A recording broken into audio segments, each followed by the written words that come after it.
lundi 26 février. Mon nom est Martin Simon avec un C, et il me fait le plus grand des bonheurs de vous accueillir à cette deuxième saison du F1 Podcast. Tout d'abord, j'aimerais débuter en vous rappelant de nous suivre sur notre chaîne Spotify en appuyant sur suivre. Vous pouvez aussi appuyer sur l'icône en forme de cloche afin de recevoir des notifications lors de la publication des nouveaux épisodes. Parlant d'épisodes au menu pour vous aujourd'hui, je vais parler de la pré-saison. Ça sera aussi le moment pour vous d'entendre l'entrevue que j'ai réalisée au cours de la période des lancements avec Frédéric Vallée, qui est aérodynamicien pour les champions en titre, c'est-à-dire Red Bull Racing. Et pour lancer officiellement la saison 2024, comme on ne déroge pas des bonnes habitudes, je commence avec l'actualité dans le monde de la Formule 1. L'actualité est une présentation de la FSR Team, la Friendsim Racing, qui vous invite à rejoindre leur groupe Facebook afin de ne rien manquer de l'action de leur championnat qui se dispute présentement les soirs de semaine sur la chaîne YouTube du GTCQ.tv. Un dossier qui a retenu l'attention en plus de celui de Lewis Hamilton, eh bien c'est celui de Andretti. On en a beaucoup entendu parler. Ça avait commencé à la fin de la saison dernière. On sait que la FIA a donné l'autorisation à Andretti qui pourrait rejoindre les rangs de la Formule 1, mais il manquait toujours l'approbation la plus importante, c'est celle des 10 écuries de Liberty Media et tout le côté gestion de la Formule 1. On se devait d'accepter la candidature d'Andretti. À ce moment-là, on avait déjà des pourparlers comme quoi ça serait compliqué. On en avait mentionné justement au podcast. J'en avais parlé comme quoi que le fait de séparer les profits à 11 plutôt qu'à 10, ça venait causer un peu, là, ça venait donner une petite épine dans la bottine, on peut dire, là, parce qu'on veut pas nécessairement, quand ça vient le temps de dire on va partager ces profits-là, on va ouvrir les coffres, puis on va enlever ta part de tarte, puis on va la diviser en 11. Il n'y a pas grand domaine où ce que ça fait plaisir aux gens. À ce moment-là, ce qu'on demandait à Andretti, c'est montre-nous ce que toi tu vas nous apporter. Comment tu vas combler ça, qu'on est obligé de donner une part de notre profit à la fin d'une saison. Parce que vous savez, dans le championnat des constructeurs, une des raisons pourquoi il y a autant de compétition en Formule 1 puis que ça joue serré, c'est qu'il y a une part de revenus qui est séparée. Donc, les revenus les revenus totaux de la Formule 1, eh bien, sont séparés en deux. Donc il y a des plus ou moins, là, il y a des taxes, il y a des montants qui sont donnés en surplus à des écuries qui ont gagné des titres de champion du monde, mais mettez-le là pour vous donner une image que c'est séparé en deux, et puis il y a 50% après ça qui est redivisé en parts, dépendamment de la position qu'on a eue au département au classement des constructeurs. Donc à ce moment-là, ben, c'est dans cette partie-là qu'on est pigé. Donc Haas, qui a terminé dernier la saison dernière, a mis la main sur 60 millions. Mais si on est 11, bien vous êtes capable de faire le calcul que ce sera plus 60 millions si on termine dernier. Le prorata de ces partages-là vont être modifiés. Donc ça, on veut pas ça. Donc c'est le gros problème, là. On peut dire que c'est le sable dans l'engrenage qui fait qu'on va pas de l'avant avec Andretti. Mais ça nous arrive à nous demander, est-ce qu'il n'y a pas autre chose? On a entendu beaucoup Andretti se promener puis convaincre ses amis, et puis les partisans aussi de F1 sont déçus qu'il a été refusé. Puis on a entendu Andretti souvent apporter le point de dire, je suis victime d'une injustice, j'ai tout ce que ça prend pour rentrer en Formule 1, on m'empêche de rentrer. Il y a une chose, par exemple, qu'on mentionne pas souvent et que dans sa version, on n'entend plus. C'est faut se rappeler qu'en 2021, lorsque Sauber voulait vendre son écurie, eh bien, on a demandé 350 millions à Andretti pour qu'il devienne un propriétaire majoritaire de l'écurie Sauber. Mais il a refusé. Il trouvait que 350 millions, c'était pas le montant à payer. Par contre, 15 mois plus tard, Sauber a réussi à recevoir 650 millions par Audi. Donc, vous êtes capable de faire le calcul. Donc, 350 millions, ça retrouvait, on parle d'un aubaine, mais il a décidé qu'il ne voulait pas payer ce montant-là. Présentement, on peut dire que oui, la F1 gère peut-être le dossier d'une drôle de façon. Sauf que, il faut se rappeler quand même qu'il y a eu une opportunité ratée du côté d'Andretti. Je pense donc que le fait qu'on ne veut pas séparer les profits à 11 écuries, c'est une partie du problème. Mais il y a aussi le fait qu'on a sûrement la mémoire longue chez les directeurs d'écurie. On se rappelle qu'ils n'ont pas vraiment... Ils croyaient plus ou moins au sport d'ici pas si longtemps que ça, en 2021, car ils ne voulaient pas débourser 350 millions pour une écurie. Ils voulaient plutôt passer par la porte d'en arrière et s'en procurer une pour 250 millions en négociant avec la FIA. Fait que je pense que ce petit côté-là, là, ça brûle encore. Là. Il y a encore une plaie ouverte du côté des directeurs, du côté de Liberty Media, et ainsi de suite. Donc, oui, Andretti est peut-être victime d'une injustice dans sa version à lui, mais faut se remémorer ces faits-là. Là. Ça, faut s'en rappeler de ça, qu'il a eu l'opportunité d'acheter une écurie, ça lui coûtait 350 millions, mais il a décidé qu'il soit il croyait pas en ça, ou il voulait économiser ce 100 millions-là, mais il pensait peut-être que c'était pas vraiment ça la valeur, mais par contre, Audi s'est retrouvé à en payer 650 pour faire l'acquisition de Sauber. Donc, ce petit côté-là, faut pas l'oublier, ça peut avoir joué gros, et ça peut toujours peser dans la balance quand ça vient le temps de décider la nouvelle candidature. Un autre dossier qui a retenu l'attention, ça c'était dans les dernières semaines, ça m'a fait bien rire, là. Il y a des gens qui ont réagi là-dessus, là. Tu sais, quand on dit là, vraiment avoir des réactions amplifiées à la situation là, pour rien, c'était vraiment le cas. C'est AlphaTauri qui a signé une entente avec la FIA pour les vêtements. Donc, on va devenir, on peut dire le mot armurier officiel. C'est nous qui va fournir, dans le fond, les vêtements à tous les gens qui travaillent pour la FIA. C'est une nouvelle entente. Là. C'est coutume dans le sport là, qu'on signe des sponsorships, là, des ententes de commanditaires pour avoir une marque qui nous fournit. Eh bien, là, il y a des gens qui ont dit, voyons donc, la FIA puis Red Bull, ça n'a pas de bon sens à faire un partenariat avec ça. Pour les gens qui ne savent pas, AlphaTauri, oui, c'était une écurie, mais c'est avant tout une marque de vêtements qui a été fondée par le propriétaire de Red Bull qui est décédé, le défunt propriétaire Dietrich Mateschitz. Je pensais même que c'était peut-être la fin pour cette marque de vêtements-là quand on a décidé de retirer notre nom sur l'écurie qui s'appelait AlphaTauri. Je pensais peut-être que c'était pour la fin, mais non. C'est peut-être même ce qui va aider à survivre d'avoir un sponsorship comme ça avec les gens de la FIA. Mais tout ça pour dire, pour revenir au dossier en particulier, c'est qu'il y a des gens qui se sont révoltés, il y a des gens qui se sont offusqués à ça. Il y en a qui étaient outrés de dire ben là on dévoile notre jeu, les gens qui ont cette thèse de conspiration là envers Red Bull et la FIA, de dire ben là on va faire un entente avec AlphaTauri, ça n'a pas de bon sens. Mais il faut se rappeler là que c'est pas la première fois qu'on fait ça là. La FIA là, se promène en Mercedes, on achète. On a un partenariat pour conduire une Mercedes. La voiture de sécurité, c'est une Mercedes. Puis on a aussi un partenariat qui est divisé avec Aston Martin. Mais il n'y a jamais personne qui s'est outré de ça pour dire ben voyons donc, ça n'a pas d'allure. La FIA va se promener en Mercedes. On voit bien que c'est arrangé avec Mercedes. Il n'y a personne qui a dit ça. Mais là, que tout d'un coup, on va avoir une paire de pantalons qui appartient à une marque de Red Bull, ben là, c'est la grosse affaire. Ça vient prouver toutes les théories de complot qu'on avait par le passé. Donc, vous voyez un peu que ça a été disproportionné là, avec cette nouvelle-là. Mais vous ramener un peu les choses à terre, là, de dire que c'est juste une autre entente. Je trouve que c'est bien de la FIA de vouloir dire, tant qu'aller s'entendre avec quelqu'un qui n'est pas en Formule 1, si on a quelqu'un qui fabrique des vêtements puis qui est à même notre sport, pourquoi pas s'entendre avec eux. La même chose que quand ça vient le temps de choisir une safety car, des voitures de sécurité, que ce soit des voitures médicales, tout le tralala qu'on voit autour d'un circuit pour nous promener, on ne décide pas de dire, on va s'entendre avec Toyota qui n'a pas rapport en Formule 1. Ben non, on fait un deal avec Mercedes ou on fait un deal avec Aston Martin. Donc, ouais, ça c'est n'importe quoi de vraiment surréagir à ça. Là. Je pense que c'est ça. Faut pas voir du feu où il n'y en a pas. C'est simplement quelque chose qui est normal dans le sport de faire ce genre de partenariat-là. Ça veut pas dire que tout d'un coup que la FIA va prendre des décisions juste avec Red Bull parce qu'ils ont le petit logo AlphaTauri sur leur paire de boxers. Ensuite, après ça, le dossier qui a vraiment pris toute l'attention, toute l'attention, mis à part les vêtements de la FIA, eh bien, c'est le dossier Christian Horner, qui est le directeur de Red Bull depuis son arrivée en Formule 1 en 2005, qui était le plus jeune directeur de l'histoire. C'est lui qui a mis sur pied cette écurie-là. Oui, avec beaucoup d'aide, c'est bien entouré, mais c'est vraiment le capitaine du bateau. C'est un grand leader.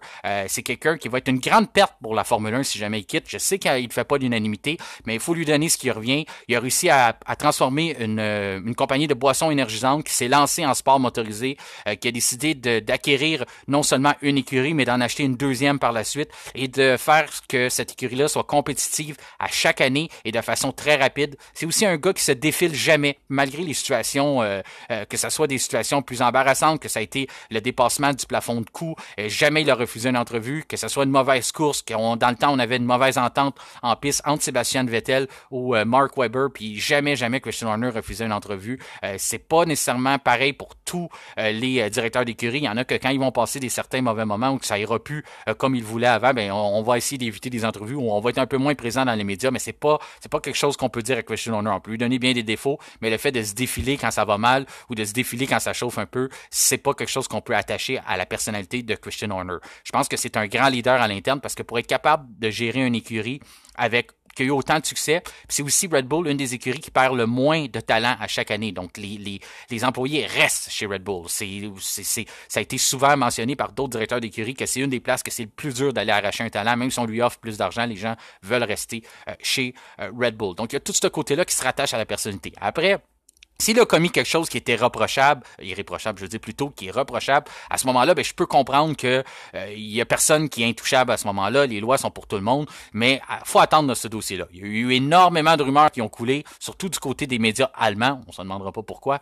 mais il y a eu énormément de diffamation, on peut dire, il y a eu de la démagogie, on tourne un peu les informations dans notre sens parce qu'il y aurait eu des messages textes reliés avec un employé. Donc, automatiquement, on a fait les calculs de dire que c'était probablement à connotation sexuelle, mais de l'autre côté, on a des informations comme quoi ça pourrait être simplement du harcèlement dans le sens que on envoyait des textes, des demandes de travail hors des heures d'ouvrage et la personne c'est devenu trop lourd pour elle, l'employée en question. Elle est en arrêt de travail depuis 3 ans, donc les faits encore là, on mentionne, on n'a pas beaucoup d'informations là-dessus, mais ça serait des faits, des gestes qui auraient été produits il y a 3 ans. La personne ne travaillerait plus chez Red Bull présentement, puis serait en arrêt de travail.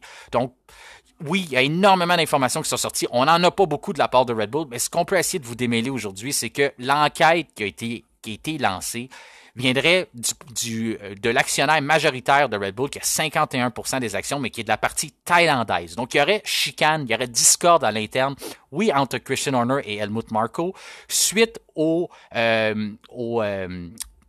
vous rappelez, Helmut Marko avait tenu des propos racistes envers Sergio Perez, des propos durs. Et bien à ce moment-là, Christian Horner, dans les médias, n'a pas fait, encore là, comme un grand leader, n'a pas fait nécessairement de grandes vagues, mais à l'interne, ça a l'air qu'il en aurait fait. Il aurait monté au nouveau propriétaire, au nouveau personne en charge de Red Bull. Pour ceux qui ne savent pas, oui, Dietrich Mateschitz est décédé. C'est lui qui était le grand Manitou là-bas. Il a été remplacé par Oliver Mitzlaff. Puis lui, ça a l'air que ça irait pas si bien que ça. Autant du côté de Marko que du côté d'Horner, puis il y aurait une bagarre de pouvoir entre les deux côtés. Donc, Christian Horner voudrait gagner plus de pouvoir auprès de ce nouveau grand Manitou-là, puis la même chose du côté de Marko. Donc, cette petite bagarre-là à l'interne a été poussée un peu plus loin. Puis là, du côté d'Oliver Metzlaff, lui, il a déjà été en charge des équipes de football ou des équipes de soccer, comme on appelle ici, ou football américain, qui appartenaient à Red Bull. Donc, lui, il s'y connaît un peu dans le sport, donc il semblerait qu'il voudrait aussi diriger l'écurie Red Bull. Il voudrait peut-être voir, moi, je peux y aller, ça a l'air le fun, j'ai écouté Drive to Survive, puis j'aimerais ça jouer au directeur, c'est un peu ça de son côté. Il voudrait peut-être tasser Christian Horner, il trouve peut-être qu'il coûte cher, qu'il prend beaucoup de place.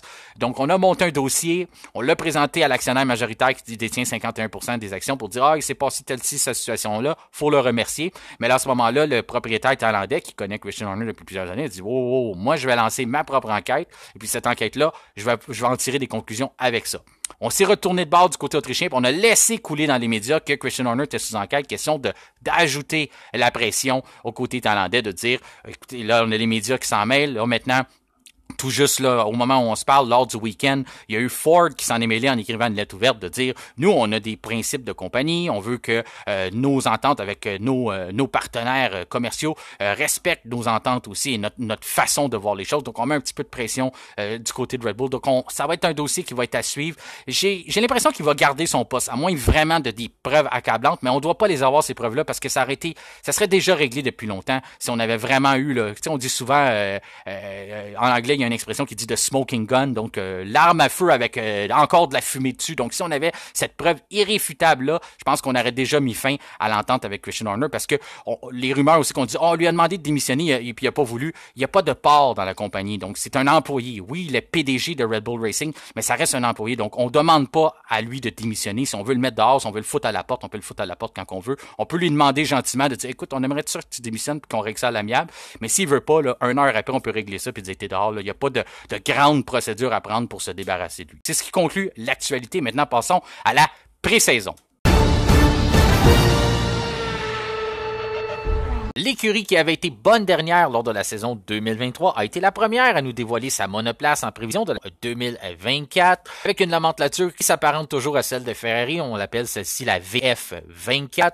On sait que c'est encore le cas pour Haas. On s'approvisionne majoritairement de pièces Ferrari pour tout ce qui est permis. Mais cette fois-ci, cette saison, le petit changement qu'on a, c'est que c'est la 9e monoplace déjà qu'on présente, mais c'est la première qu'on présente sans le célèbre, la vedette, le personnage principal de la série Drive to Survive, c'est-à-dire Gunther Steiner, qui a été remercié par le propriétaire Gene Haas. Gene Haas a mentionné qu'il était tanné de perdre, tanné de faire rire de lui et qu'il voulait que ça change. Donc j'ai hâte de voir, je suis content d'entendre ça de sa part. Je suis un peu moins content de voir Gunther Steiner s'en aller, même si j'ai déjà été dur à son endroit, puis je lui reprochais souvent que la plus grosse évolution qu'on a présentée la saison dernière, ben, ça a été un livre et non sur notre voiture. Donc c'était la petite reproche que je faisais à Gunther Steiner. Je trouvais qu'on progressait pas beaucoup, mais est-ce que c'était entièrement de sa faute? Je pense que Gene l'a un peu lancé en dessous de l'autobus en disant je suis tanné qu'on progresse pas, je suis tanné, mais je pense qu'en partie, je dirais que 75% des torts doivent revenir à Gene dans ce dossier-là. S'il avait fourni les moyens depuis le début ou s'il avait donné l'autorité à Gunther de dépenser, d'aller finalement jusqu'au plafond budgétaire, peut-être qu'on n'en serait pas là. On a l'air toujours près de nos sous, là. On a les petites mains de crocodile du côté de Haas. Donc à ce moment-là, c'est sûr qu'en Formule 1, quand on veut pas mettre nos mains dans nos poches, déjà là, c'est une bonne façon de terminer dernier, et puis c'est ce qu'on vit chez Haas. En ce moment-là, qui remplace Gunther Steiner? Eh bien, c'est Ayao Komatsu qui a été promu au poste de directeur. Pour le reste, qu'est-ce qu'on a de nouveau à nous présenter? Ben, on change un peu le format de la voiture. Là, on a changé la technologie. On va plus vers Ferrari. Oui, on continue de s'approvisionner en pièces, mais c'est surtout le modèle Red Bull. Comme les autres écuries, là, on décide de dire, nous, on emprunte le plus possible qu'on peut de la RB19. C'est la stratégie qu'on veut. Est-ce que ça fonctionne pour l'instant? Ben, je suis forcé d'admettre que c'est pas très positif de ce qu'on a vu en test. C'est l'écurie qui a fait le plus de tours, donc on peut saluer la fiabilité, mais si seulement c'était le seul problème qu'on avait chez Haas, c'était la fiabilité, c'est pas ça, c'est plutôt la performance, et quand on parle de performance, c'est pas celle sur un tour, car la saison dernière, on a vu qu'en qualification, on était capable d'extraire de la performance, on était capable de faire un tour respectable, et même parfois, on a vu, surtout du côté d'Hülkenberg, parce que du côté de Magnussen, ça a été une saison difficile, là, on se le cachera pas, mais du côté d'Hülkenberg, t'es capable d'aller chercher des top 10, d'être compétitif. Le problème, c'est que aussitôt que la course commençait, ben 2, 3, 4 tours, on commençait à perdre de la puissance parce que les gommes ne tiennent pas. C'est le même problème que Ferrari a, sauf à échelle fois 1000. Si Ferrari, on brûle nos pneus après 15-20 tours, ben chez Haas, c'est après 5-6 tours que la performance n'était plus là. Puis là, plus que ça avance, mais vous savez comment que ça fonctionne. Hein? C'est pas comme si la gomme va revenir en vie. Là. Par contre, des fois, on voit ça dans certains cas, là, mais chez Haas, c'était pas le cas. Là. La gomme, aussitôt qu'elle commençait à s'user, les performances ne faisaient que décliner. Puis à ce moment-là, ben, on commençait à perdre des positions à gauche et à droite. Puis on voyait Hülkenberg descendre dans les rangs ou monter, par contre, dans les rangs. Là, je demande comment vous l'interprétez. Mais disons qu'il s'en allait pas dans la bonne direction. Il s'en allait vers la 20e place plutôt que vers la pole. Fait qu'à ce moment-là, ben, c'est ces petits problèmes-là là, qu'on a tenté de corriger, de dire on veut corriger l'usure des pneus. On sait qu'on peut en extraire de la performance, mais on veut être capable de l'extraire sur plusieurs tours et non seulement pendant un tour de qualification. Donc, c'est le défi qu'on aura à relever, ou un des nombreux défis qu'on aura à relever cette année pour l'écurie américaine. Si vous cherchez le nom de Alfa Romeo sur la grille 2024, mais sachez qu'ils ne sont plus là. Ils ont quitté car ils mettaient fin à leur partenariat qu'ils avaient avec l'écurie Sauber.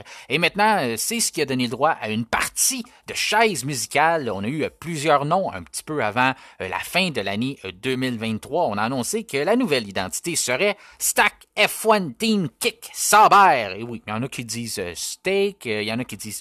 Moi, je pense que je préfère Stack. Moi, j'aime ni un ni l'autre, mais Steak, ça me donne faim. Fait que j'y vais avec Stack. Mais là, c'est ça. Fait que là, on a décidé que le nom serait Stack F1 Team Kick Sauber. Puis là, on dirait que ça a été mal reçu chez les partisans, probablement chez la FIA, probablement chez les commentateurs, ceux qui détiennent les droits de la Formule 1, Liberty Media, ainsi de suite. Pas mal ceux qu'il n'y a pas grand monde qui ont aimé ce nom-là, ou sûrement les noms. On a sûrement dit, écoutez, ce serait le fun que vous en choisissez au moins un, deux, ouais, peut-être un commanditaire et un autre nom, mais là, à un moment donné, ça commence à faire beaucoup. Quand c'est une phrase que tu veux adopter, c'est plus compliqué un peu. Fait à ce moment-là, on nous a dit, c'est pas notre vraie identité, vous avez pas vu ça pour vrai, on va la dévoiler le 1er janvier. Fait que finalement, on a été obligé de patienter encore, on a recommencé la chaise musicale, on a changé la cassette, on a remis de la nouvelle musique, on a replacé les chaises, on a recompté tout le monde pour être sûr qu'il n'y avait pas le même nombre de chaises que le même nombre de noms. Puis après ça, on a recommencé ça, puis finalement, on a décidé que l'écurie s'appellerait Stack F1 Team. Ou Stack F1 Team.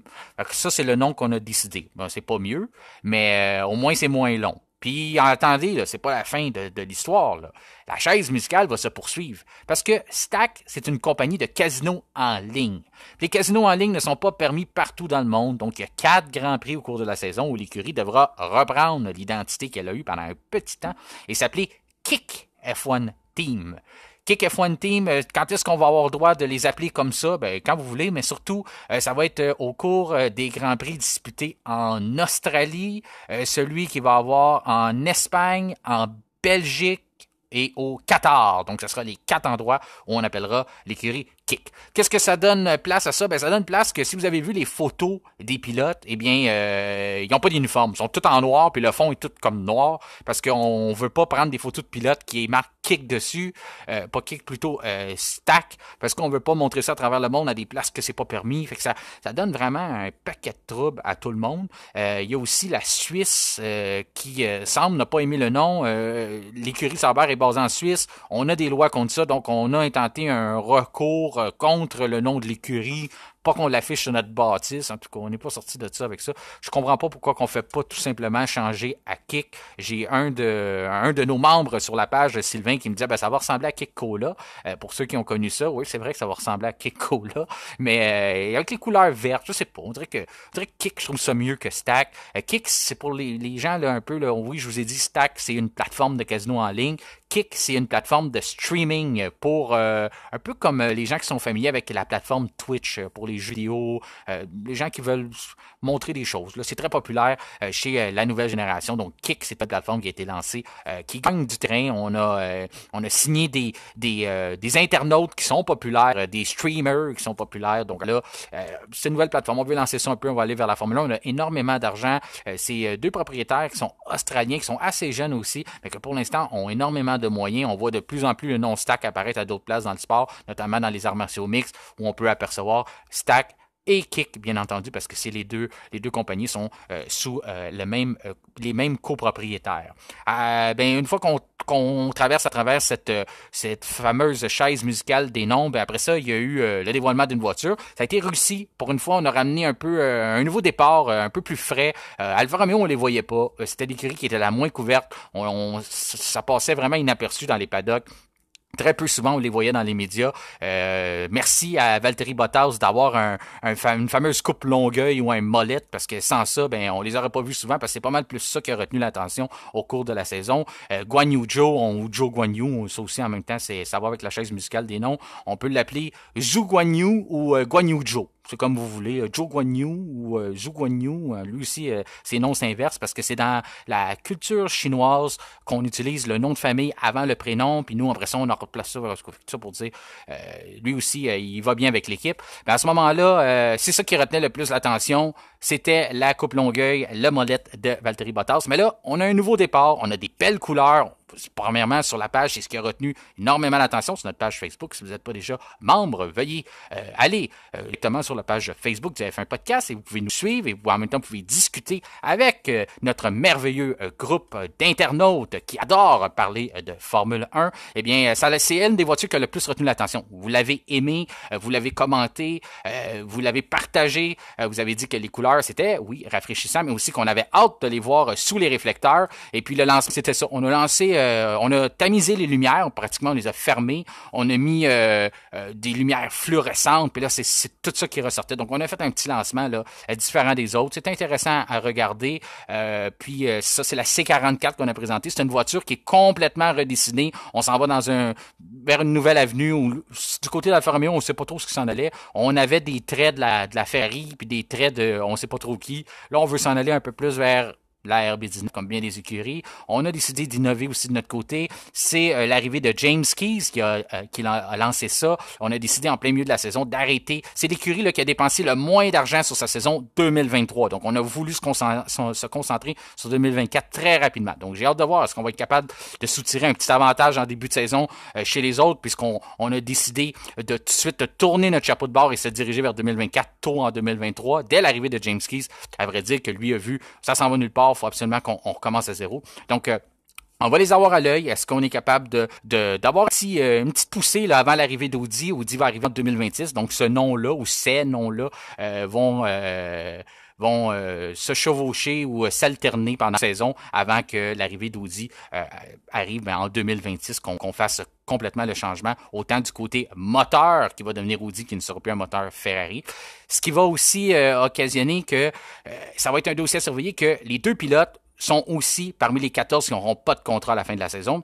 Et il y a fort à parier que qui va être en charge d'engager deux pilotes, mais ça risque d'être Audi, parce qu'on va vouloir certainement asseoir deux pilotes dans la chaise prête pour la transition. Donc, on parle de peut-être Carlos Sainz. On sait que Carlos Sainz, son père, Carlos Sainz Senior, a des liens serrés avec le manufacturier Audi pour sa carrière en rallye. Après ça, Nico Hülkenberg, qui n'arrête pas de mentionner ouvertement que lui voudrait quitter Haas et se diriger vers Audi, un pilote allemand. Est-ce qu'on voudrait mettre de l'argent puis faire un coup publicitaire un peu, emprunter une carte Mercedes avait fait quand on est arrivé en 2010 en Formule 1 puis on a décidé d'aller chercher un gars comme Michael Schumacher? Est-ce qu'on voudrait peut-être sortir un Sébastien Vettel de la retraite, mais là, on a de la compétition avec Mercedes qui n'a plus de pilote. On n'est plus tout seul dans l'écurie allemande qui voudrait faire ce coup-là. Donc, ça va être à surveiller parce que ça va être les premières bases vraiment de l'écurie Audi qu'on va voir s'installer. Puis si Audi décide de venir en Formule 1, parce qu'il y a beaucoup de rumeurs qu'on veut peut-être même revendre déjà nos parts, qu'on veut plus venir finalement. Au début, on a fait bien de la boucane en disant, nous, on s'en vient, puis on rentre en Formule 1, on va être un vrai motoriste allemand. Puis là, finalement, on entend parler que peut-être que ça leur tente un peu moins. Donc, peut-être qu'on n'a pas eu de grand succès ou de grande progression dans notre nouvelle usine, dans notre nouveau concept de moteur, puis toutes ces choses-là. Donc, ça reste à surveiller. Mais pour l'instant, au moment où on se parle, c'est Audi qui s'en vient en 2026. Donc, on devrait tout de suite commencer à chercher deux pilotes pour la saison 2025. Et question d'installer des bases pour notre arrivée en F1. Eh bien, si tout comme moi, vous avez été bouleversé par les nombreux noms bizarres présentés par l'écurie Sauber, on n'était pas sorti de l'auberge parce que quelques semaines plus tard, c'était maintenant au tour de la petite sœur de Red Bull de changer d'identité, de mettre le nom AlphaTauri au placard, ou plutôt sur des employés de la FIA, et puis de remplacer ça par roulement de tambour, même si on n'en a pas, je vous en fais un.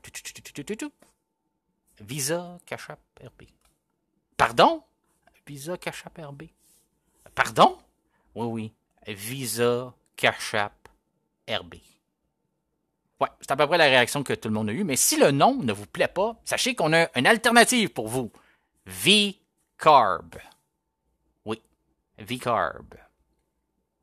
Ouais, ça s'améliore pas. Et puis, V-Carb comme dans une barre tendre remplie de carb. Non, V-Carb comme dans Visa Cash App RB.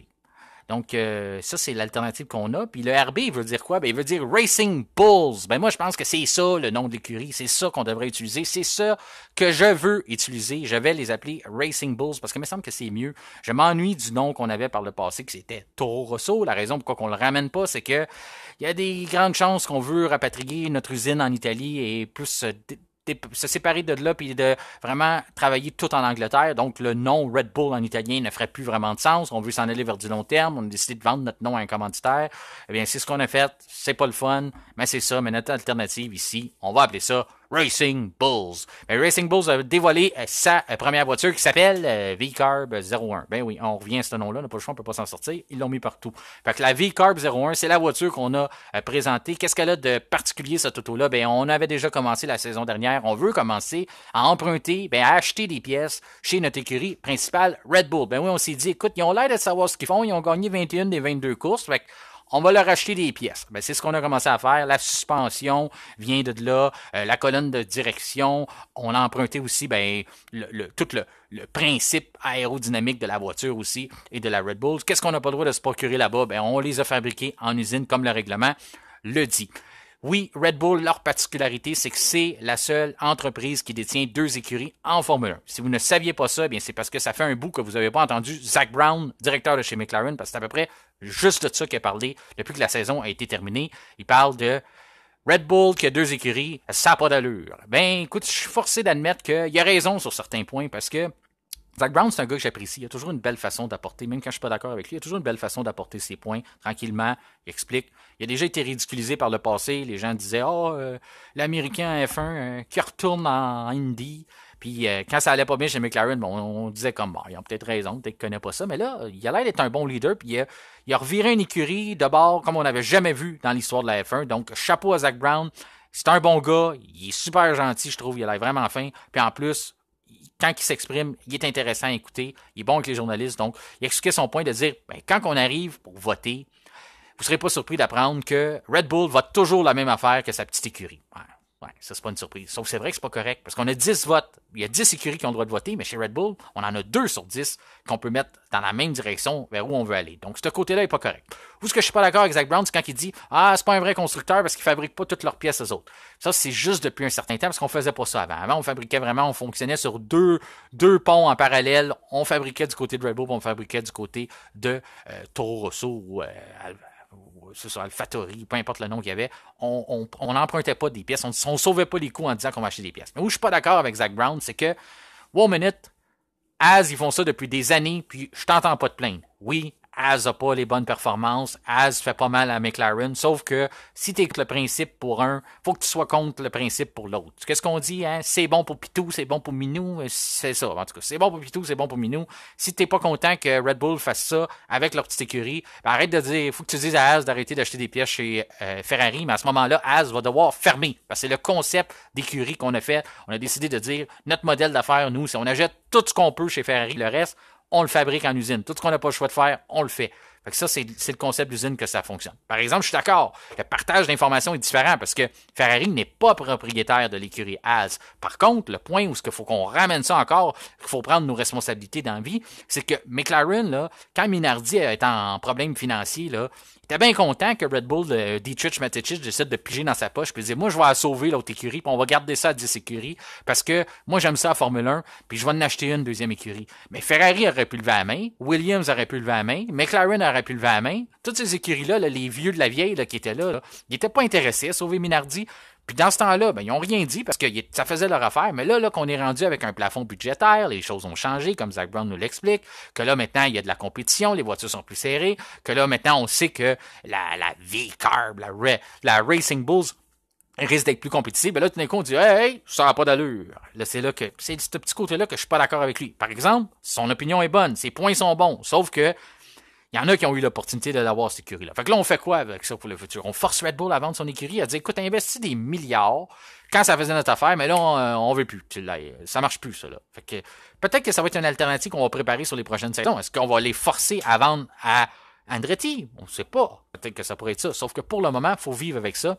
Et oui, l'écurie va représenter un danger pour les autres au cours de la saison parce que on a déjà vu en fin de la saison dernière, on a commencé à prendre des pièces de la RB19, on a commencé à améliorer nos performances et je pense que cette année, on va joindre la bagarre qui est très, très, très chaudement disputée entre Ferrari, entre Mercedes, entre McLaren, Aston Martin, puis là, on rajoute à ça Racing Bulls. Qu'est-ce qui rajoute l'insulte à l'injure? L'insulte à l'injure, c'est que tout comme son écurie principale, eh bien, ça reste qu'à la base, Red Bull, c'est une compagnie de boissons énergisantes.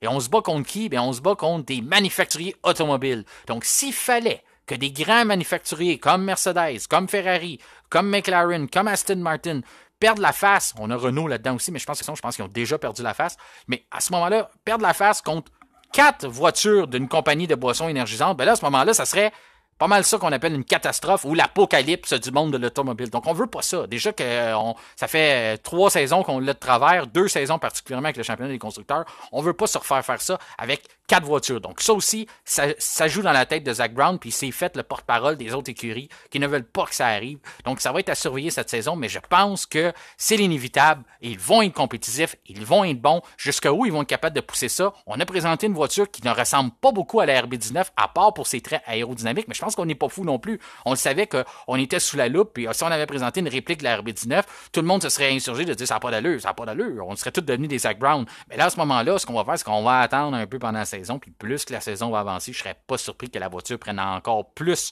l'ADN d'une RB20 ou peut-être d'une RB19 ou d'une RB20. Ça va être à suivre. Mais il y a une chose qui est sûre, c'est selon moi l'écurie à surveiller. Si la saison dernière, tout le monde a été surpris de la Aston Martin qui avait pris les traits de Red Bull et qui a été très compétitif dès le départ. Je pense que ça va être la même chose. Puis le côté intelligent, encore une fois, ingénieux de Red Bull que je trouve, je suis certain qu'ils sont derrière cette idée-là, ou c'est Alpha... Bon, moi, justement, encore, ça va m'arriver une couple de fois dans la saison, je m'en ai dire AlphaTauri, là, mais vous me comprenez. Le Racing Bulls, c'est de dire... On ne prendra pas tout de la Red Bull. On va rester à nos idées qu'on faisait dans le temps de dire on va tester ça sur 2 ponts. On va y mettre un devant de Ferrari. Oui, à peu près 80% d'une Red Bull sur la forme, le design aérodynamique, mais on va dire on va y mettre un museau de Ferrari. Ça va être une façon de récolter des données, de voir c'est tout ça la solution. Une voiture avec l'arrière d'une Red Bull, mais le devant d'une Ferrari, ou en même temps, on va être capable de voir c'est quoi que ça fait, ce fameux devant-là qui est pas comme le nôtre, le nez qui est pas comme le nôtre. Donc à ce moment-là, on va chercher ces informations-là, même s'il n'y a pas de partage, parce qu'on n'a pas le droit de les partager à Red Bull, même s'il n'y a pas de partage, bien Red Bull vont être capables d'observer les temps et de voir c'est quoi l'efficacité de ça. On va avoir certaines données qu'on va être capable de voir à nous-mêmes en piste, de dire ça fonctionne bien, ça répond bien, on a une bonne stabilité du devant, on aime ça, c'est une alternative qu'on pourrait prendre, l'emmener à notre manière, puis aussi aller plus vers cette évolution-là. Donc, tout ça pour dire, non seulement il va y avoir de la bisbille concernant cette écurie-là, plus qu'ils vont avoir du succès, plus qu'on va en entendre parler, puis c'est inévitable. Selon moi, ils vont être compétitifs à surveiller cette année, les Racing Bulls. En direct de New York cette saison avec un nouveau partenariat avec Puma, on a décidé de lancer notre FW46 pour l'écurie Williams. On a fait un beau lancement, c'était fun, c'était intéressant à écouter. On a James Valls qui, vous n'êtes pas sans savoir, là, si c'est pas la première fois que vous écoutez le podcast, que je l'aime bien. C'est un gars qui sait qu'est-ce que ça prend pour gagner? Il a été longtemps chez Mercedes, il a aussi été chez Brown GP, donc il sait aussi c'est quoi prendre une écurie dans le temps qu'il était là chez Honda, l'emmener à être compétitif.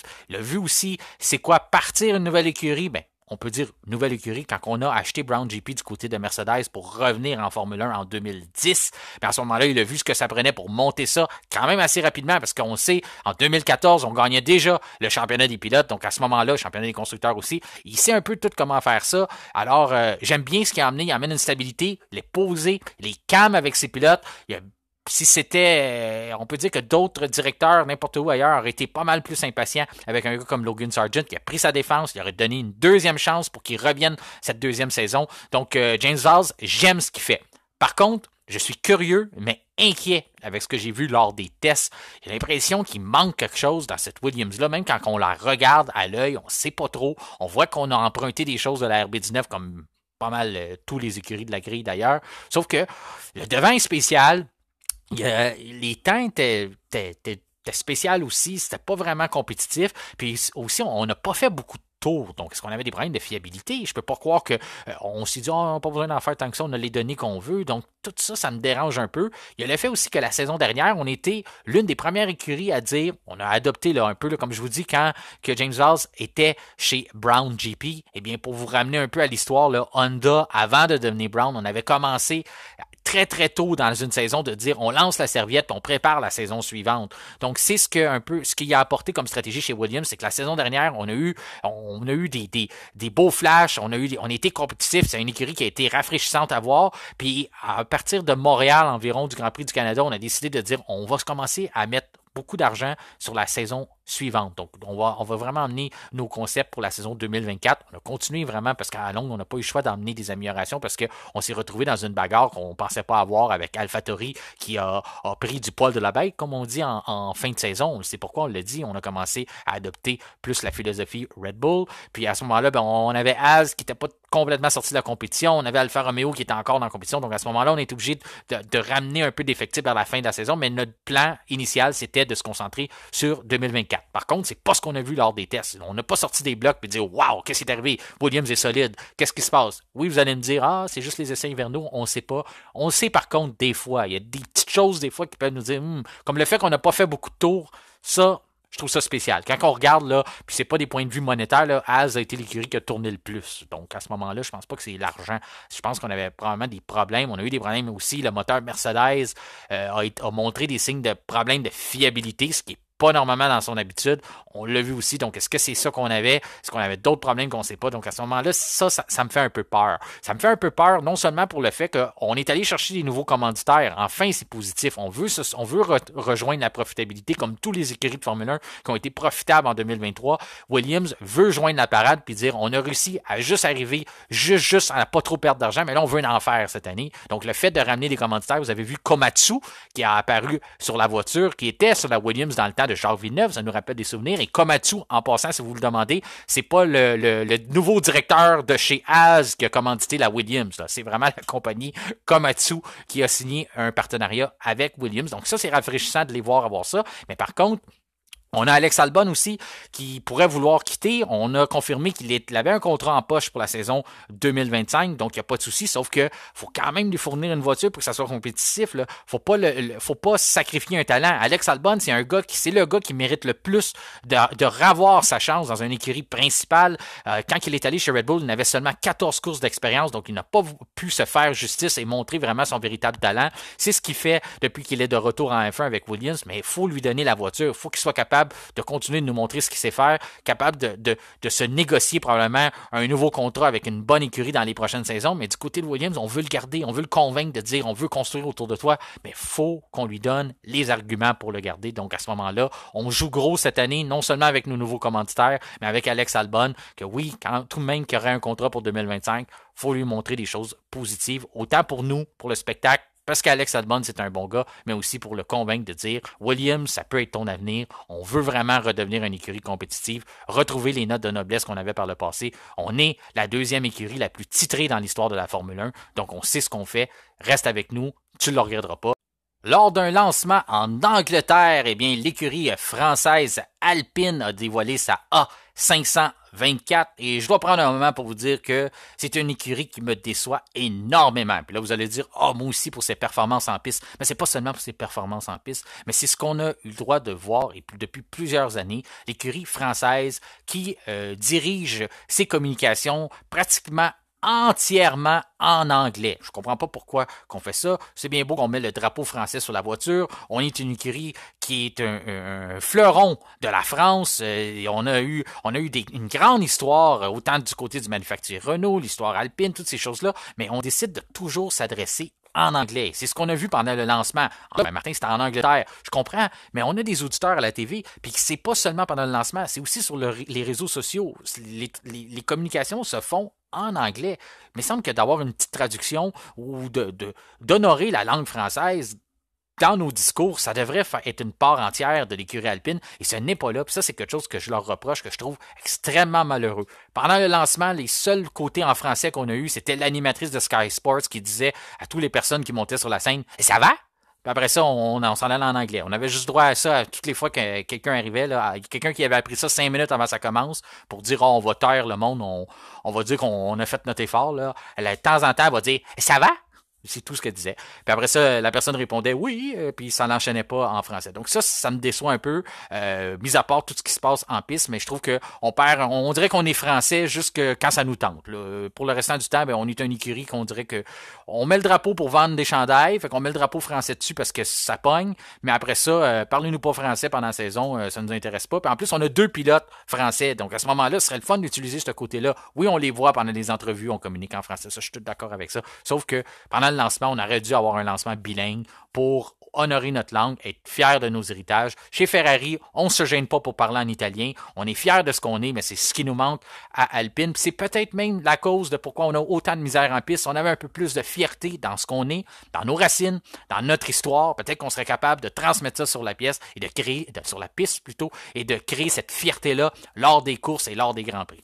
À ce moment-là, ceci dit, qu'est-ce qui s'est passé pendant les tests? Mais ils ont été à l'image d'eux-mêmes. Même pendant le lancement, ils avaient déjà l'air malheureux. On voyait les visages étaient longs. Personne n'avait l'air content d'être là. On aurait dit qu'ils se sont tous fait engueuler avant que les caméras rentrent en action. Donc, tout le monde avait l'air...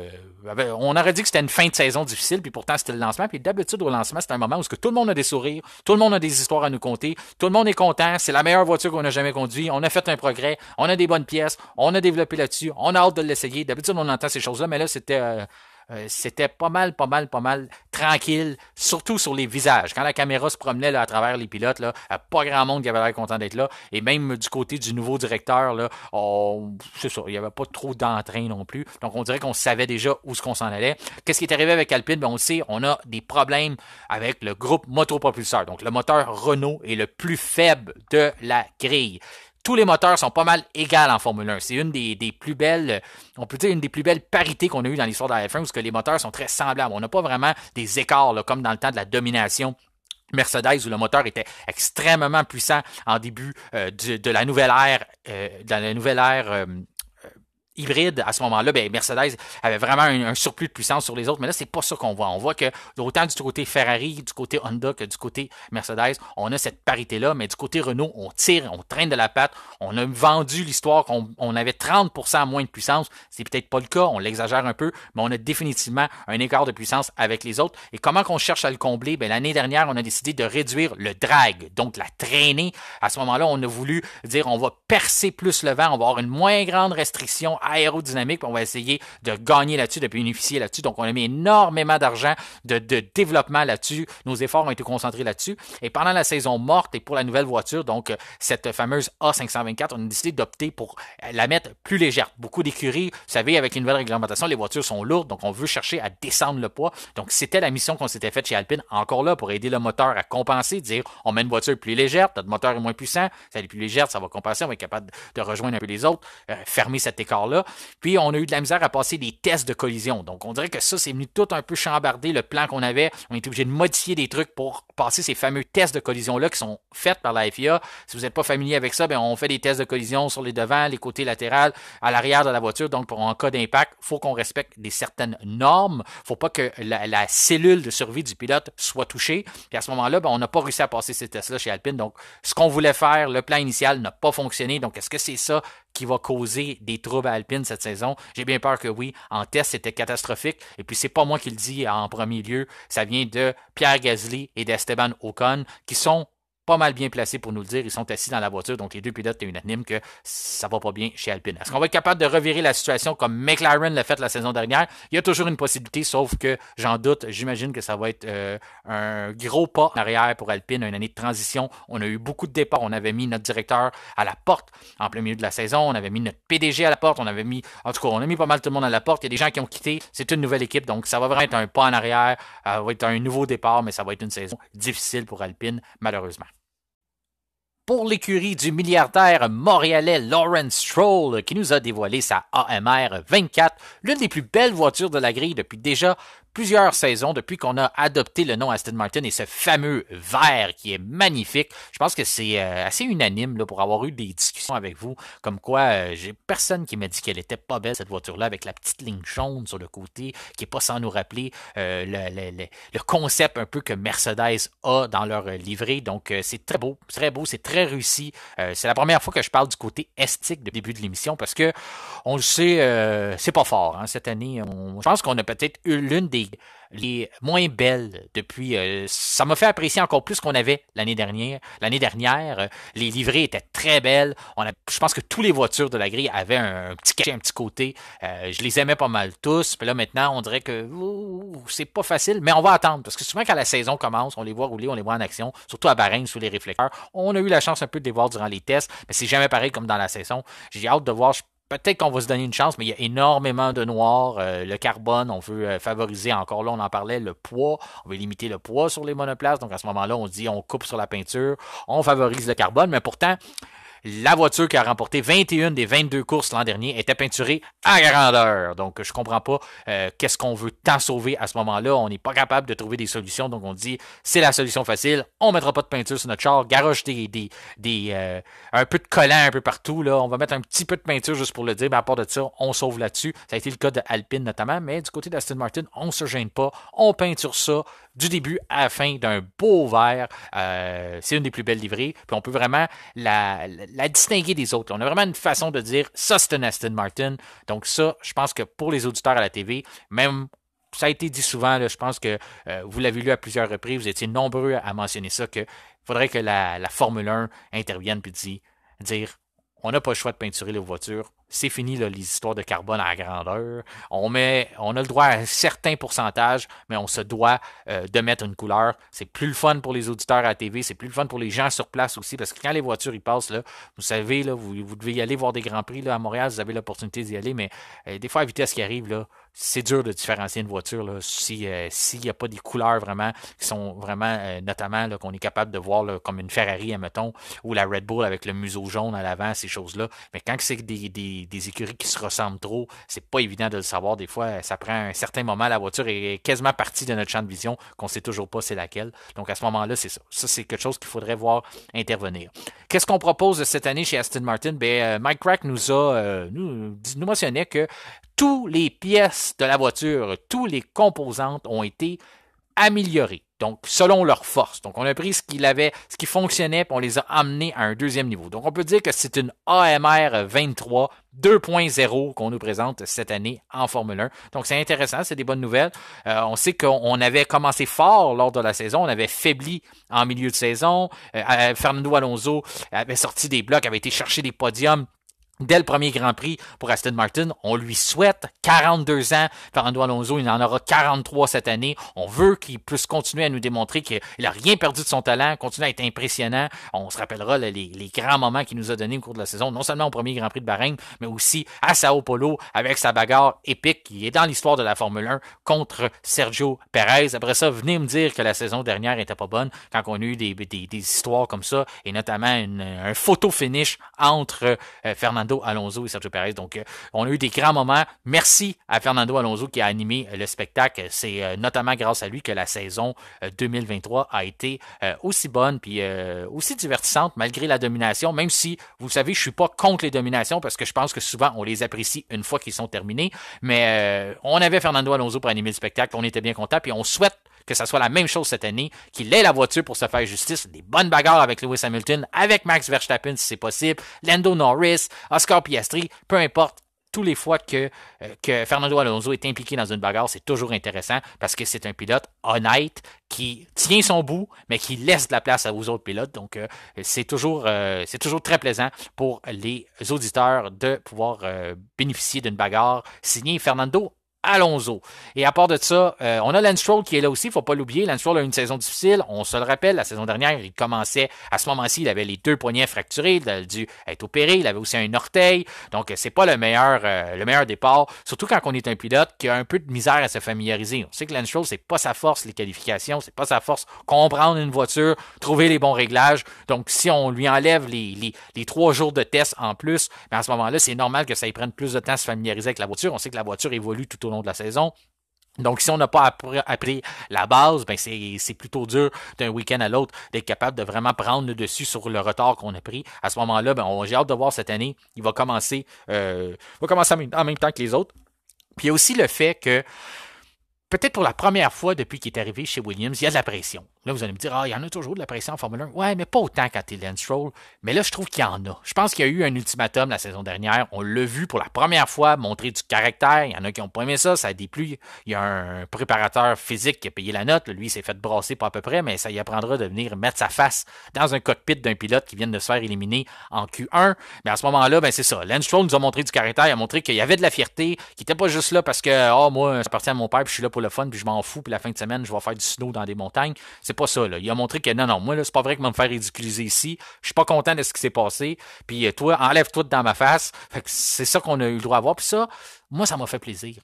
C'est décevant, là. C'est malheureux pour le préparateur physique, là, qui s'est fait brasser. Mais à part de ça, au moins, ça m'a montré, yes sir, Lance. Montre-nous que ça te tente d'être là. Montre-nous que tu veux compétitionner, que tu veux gagner, que ça te tente pas de manger une volée par Fernando Alonso, même si c'est un double champion du monde à tous les week-ends, que tu veux performer, tu veux montrer que tu as d'affaires là, tu veux prouver au monde que c'est pas juste parce que ton père a de l'argent, que tu as du talent. On le sait, nous autres, on l'a déjà vu ce que tu as fait par le passé, mais montre-nous en Formule 1. Je sais que c'est très dur de battre Fernando Alonso, de rivaliser avec, mais au moins sois proche de lui. Sois pas 6 positions plus loin puis à une demi-seconde. Tiens-toi à 2 dixièmes puis tout le monde va être content. C'est à peu près ça qu'on demande à Sergio Perez chez Red Bull aussi. Donc à ce moment-là, j'ai hâte de voir. Il joue gros cette année, je pense, Lance. Il y a des choses à nous prouver. Puis pour la première fois, je le répète, mais pour la première fois depuis qu'il a fait son entrée en Formule 1 chez Williams, je pense que il y a vraiment de la pression de performer puis de montrer ce qu'il sait faire. Puis j'ai bien hâte de voir comment il va répondre à ça. C'est un des points dont je suis le plus curieux et que j'ai le plus hâte de voir en Formule 1 cette année, c'est qu'est-ce que Lance Stroll va nous réserver chez Aston Martin.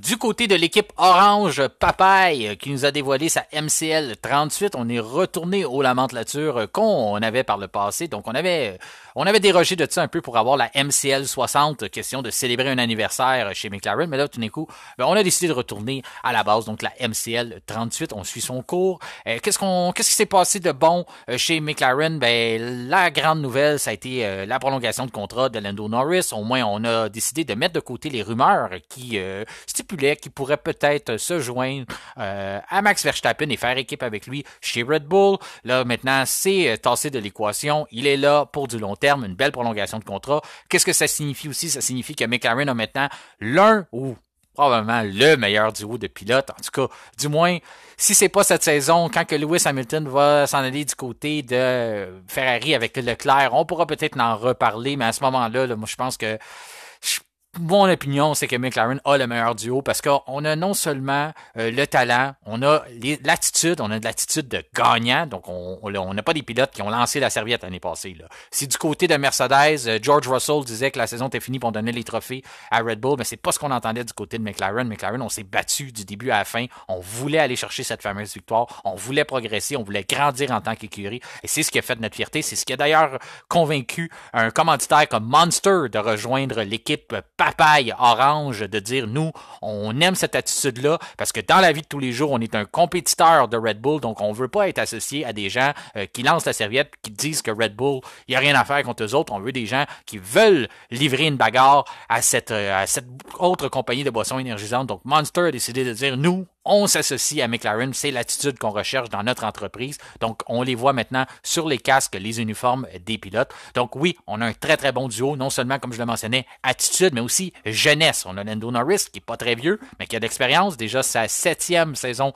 en Formule 1 qui va débuter. Puis on a Oscar Piastri, qui est un jeune prodige, qui a remporté, l'un des rares à avoir remporté 3 des titres majeurs avant de se présenter en F1. La saison dernière, il a ramassé déjà 97 points à une année recrue. Oui, il y a plus de courses, oui, il y a des sprints, je suis tout d'accord avec ça, mais il a fait pareil, il a quand même ramassé 97 points. Il y a des pilotes qui sont là depuis plus longtemps que lui, qui n'ont pas réussi à faire ça la saison dernière, donc chapeau à Oscar Piastri. Il a aussi été constant. Oui, en milieu de course, c'est la chose à travailler. Souvent, il a eu tendance à faiblir en milieu de course, à trop user ses pneus, prendre trop de ses gommes en commençant, mais qui fait pas quelques erreurs quand on arrive en Formule 1. Il y a une période d'adaptation pour tout le monde. Il faut garder en considération aussi qu'il y a beaucoup de circuits au cours de la saison où Oscar Piastri n'avait jamais mis les pieds avant. Peut-être sur des simulateurs, il y a sûrement eu des pratiques, comme tout le monde, on connaît les circuits, sauf que il y a une chose entre se pratiquer dessus et vraiment le vivre. Donc pour plusieurs endroits au cours de la saison, c'était du jamais vu. Il y en aura encore un peu cette année, parce qu'il y a des Grands Prix qu'on n'avait pas été l'année dernière, donc je suis pas certain s'il avait déjà été à Imola dans sa carrière, peut-être que oui. Le Grand Prix de Chine, peut-être qu'il n'a jamais été non plus. Donc, ça reste à voir. Peut-être qu'il va encore avoir de ça. Mais il y a une chose qui est sûre, c'est que ça ne sera pas la même chose qu'à sa première saison. Là, il est en terrain connu à plusieurs endroits. Donc, il risque normalement d'améliorer ses performances et d'avoir déjà un terrain connu. Là. Il va savoir à quoi s'attendre. Donc, à ce moment-là, il va pouvoir tout de suite peut-être trouver les meilleurs réglages plus rapidement le vendredi et être plus compétitif. Il y a aussi le fait la saison dernière où il n'avait pas nécessairement la même voiture que Lando Norris à certains moments. Donc, on apportait des améliorations, on les donnait avant Lando Norris. C'est correct, on comprend pourquoi on fait ça.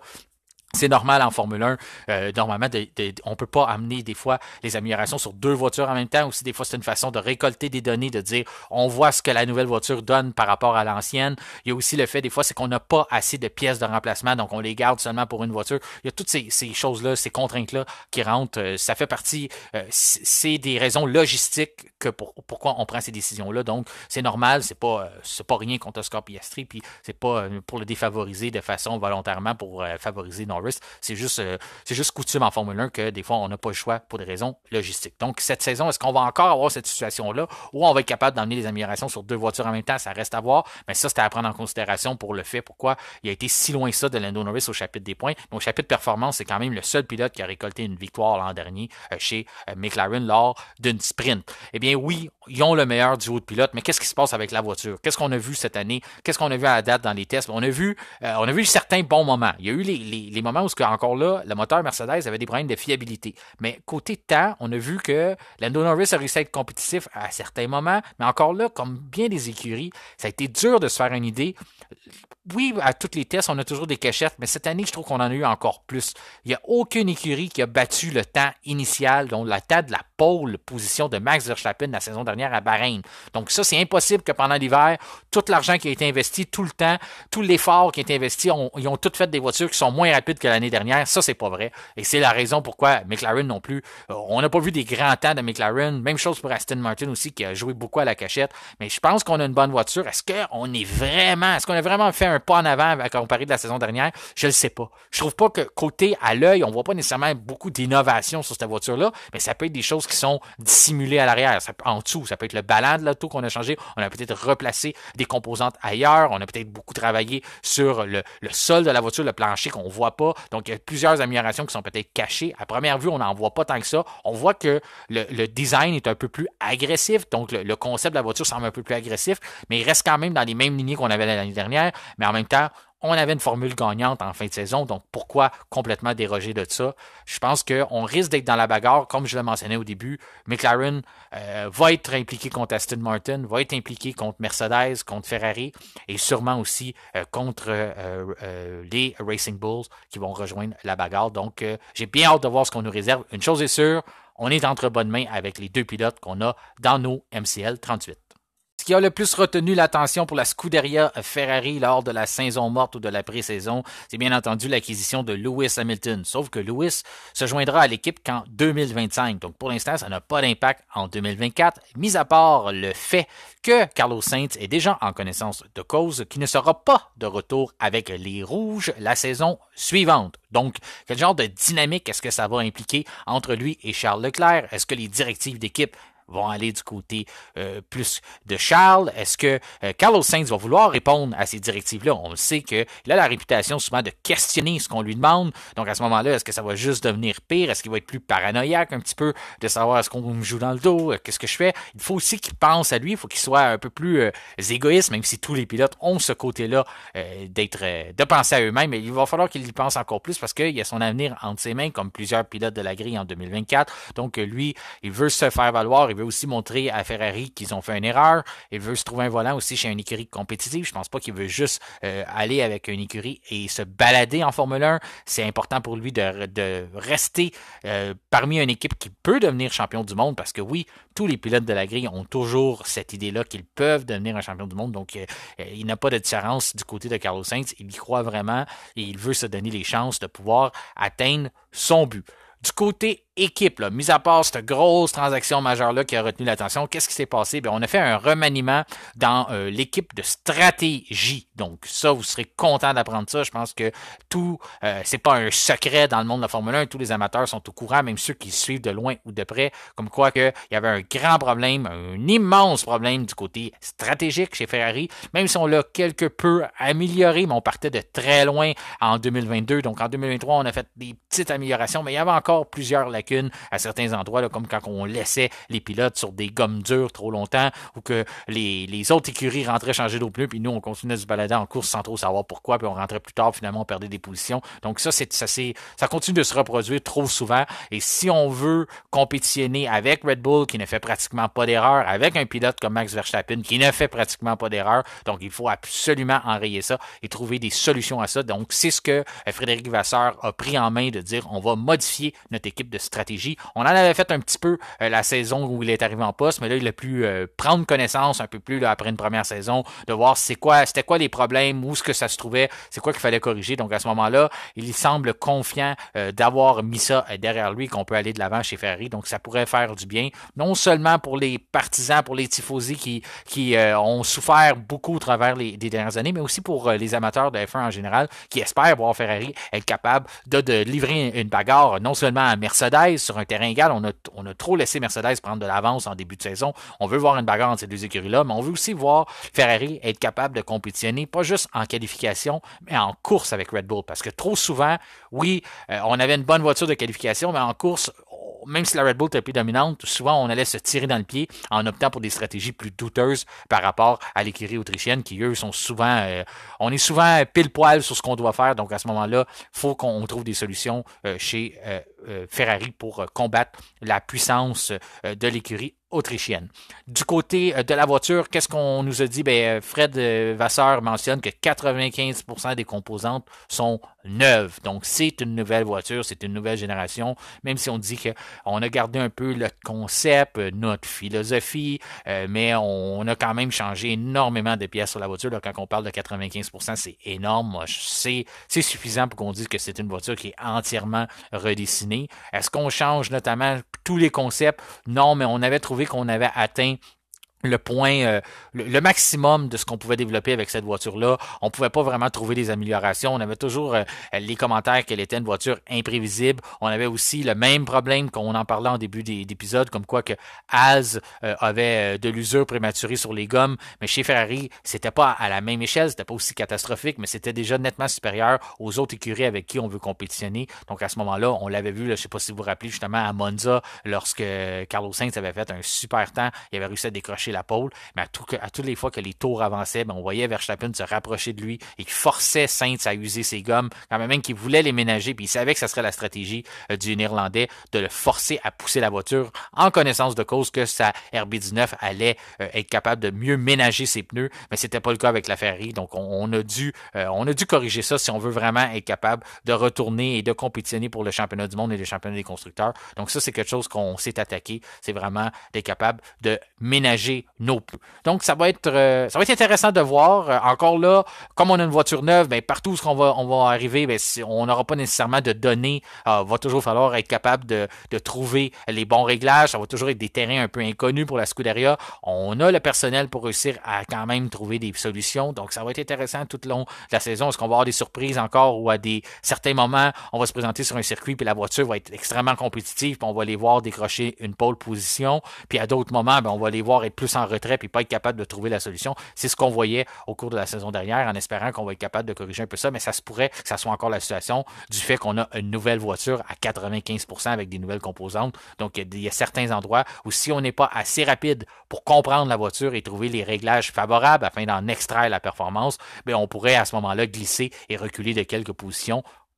Un peu comme on voyait la saison dernière de dire à des moments on dit que c'est la deuxième voiture du peloton, puis à d'autres moments on se demande si c'est la cinquième voiture du peloton. Donc je serais pas surpris qu'on voit ça à certains moments, du moins en début de saison, le temps qu'on comprenne ce qu'on a entre les mains, qu'on comprenne nos forces ainsi que nos faiblesses, puis qu'on soit capable de trouver les bonnes recettes à chaque week-end pour donner une voiture compétitive à nos deux pilotes. Les flèches d'argent qui sont de retour. Et oui, de retour, pourquoi? Parce que le gris, le argent, la couleur a repris sa place sur la monoplace pour la saison 2024. On avait délaissé notre surnom des flèches d'argent, même si on l'utilisait encore. On était entièrement avec des voitures noires, des voitures de couleur carbone, aussi dans cette fameuse philosophie-là de perdre du poids. Mais maintenant, là, on a vraiment décidé de retrouver un peu, de jumeler les deux couleurs. Et c'est très beau. Je pense qu'on a réussi notre coup. C'est une des belles livrées. Au moins, oui, on garde le noir, on garde ce petit côté carbone-là pour notre philosophie, mais on met aussi l'héritage des flèches d'argent. Je pense que c'est une des belles voitures encore, même si les voitures noires ont toujours été belles. Je pense que les Mercedes, à chaque année, c'est réussi ce côté-là. Mais je la trouve, c'est une des belles qu'on a eues lors des dévoilements.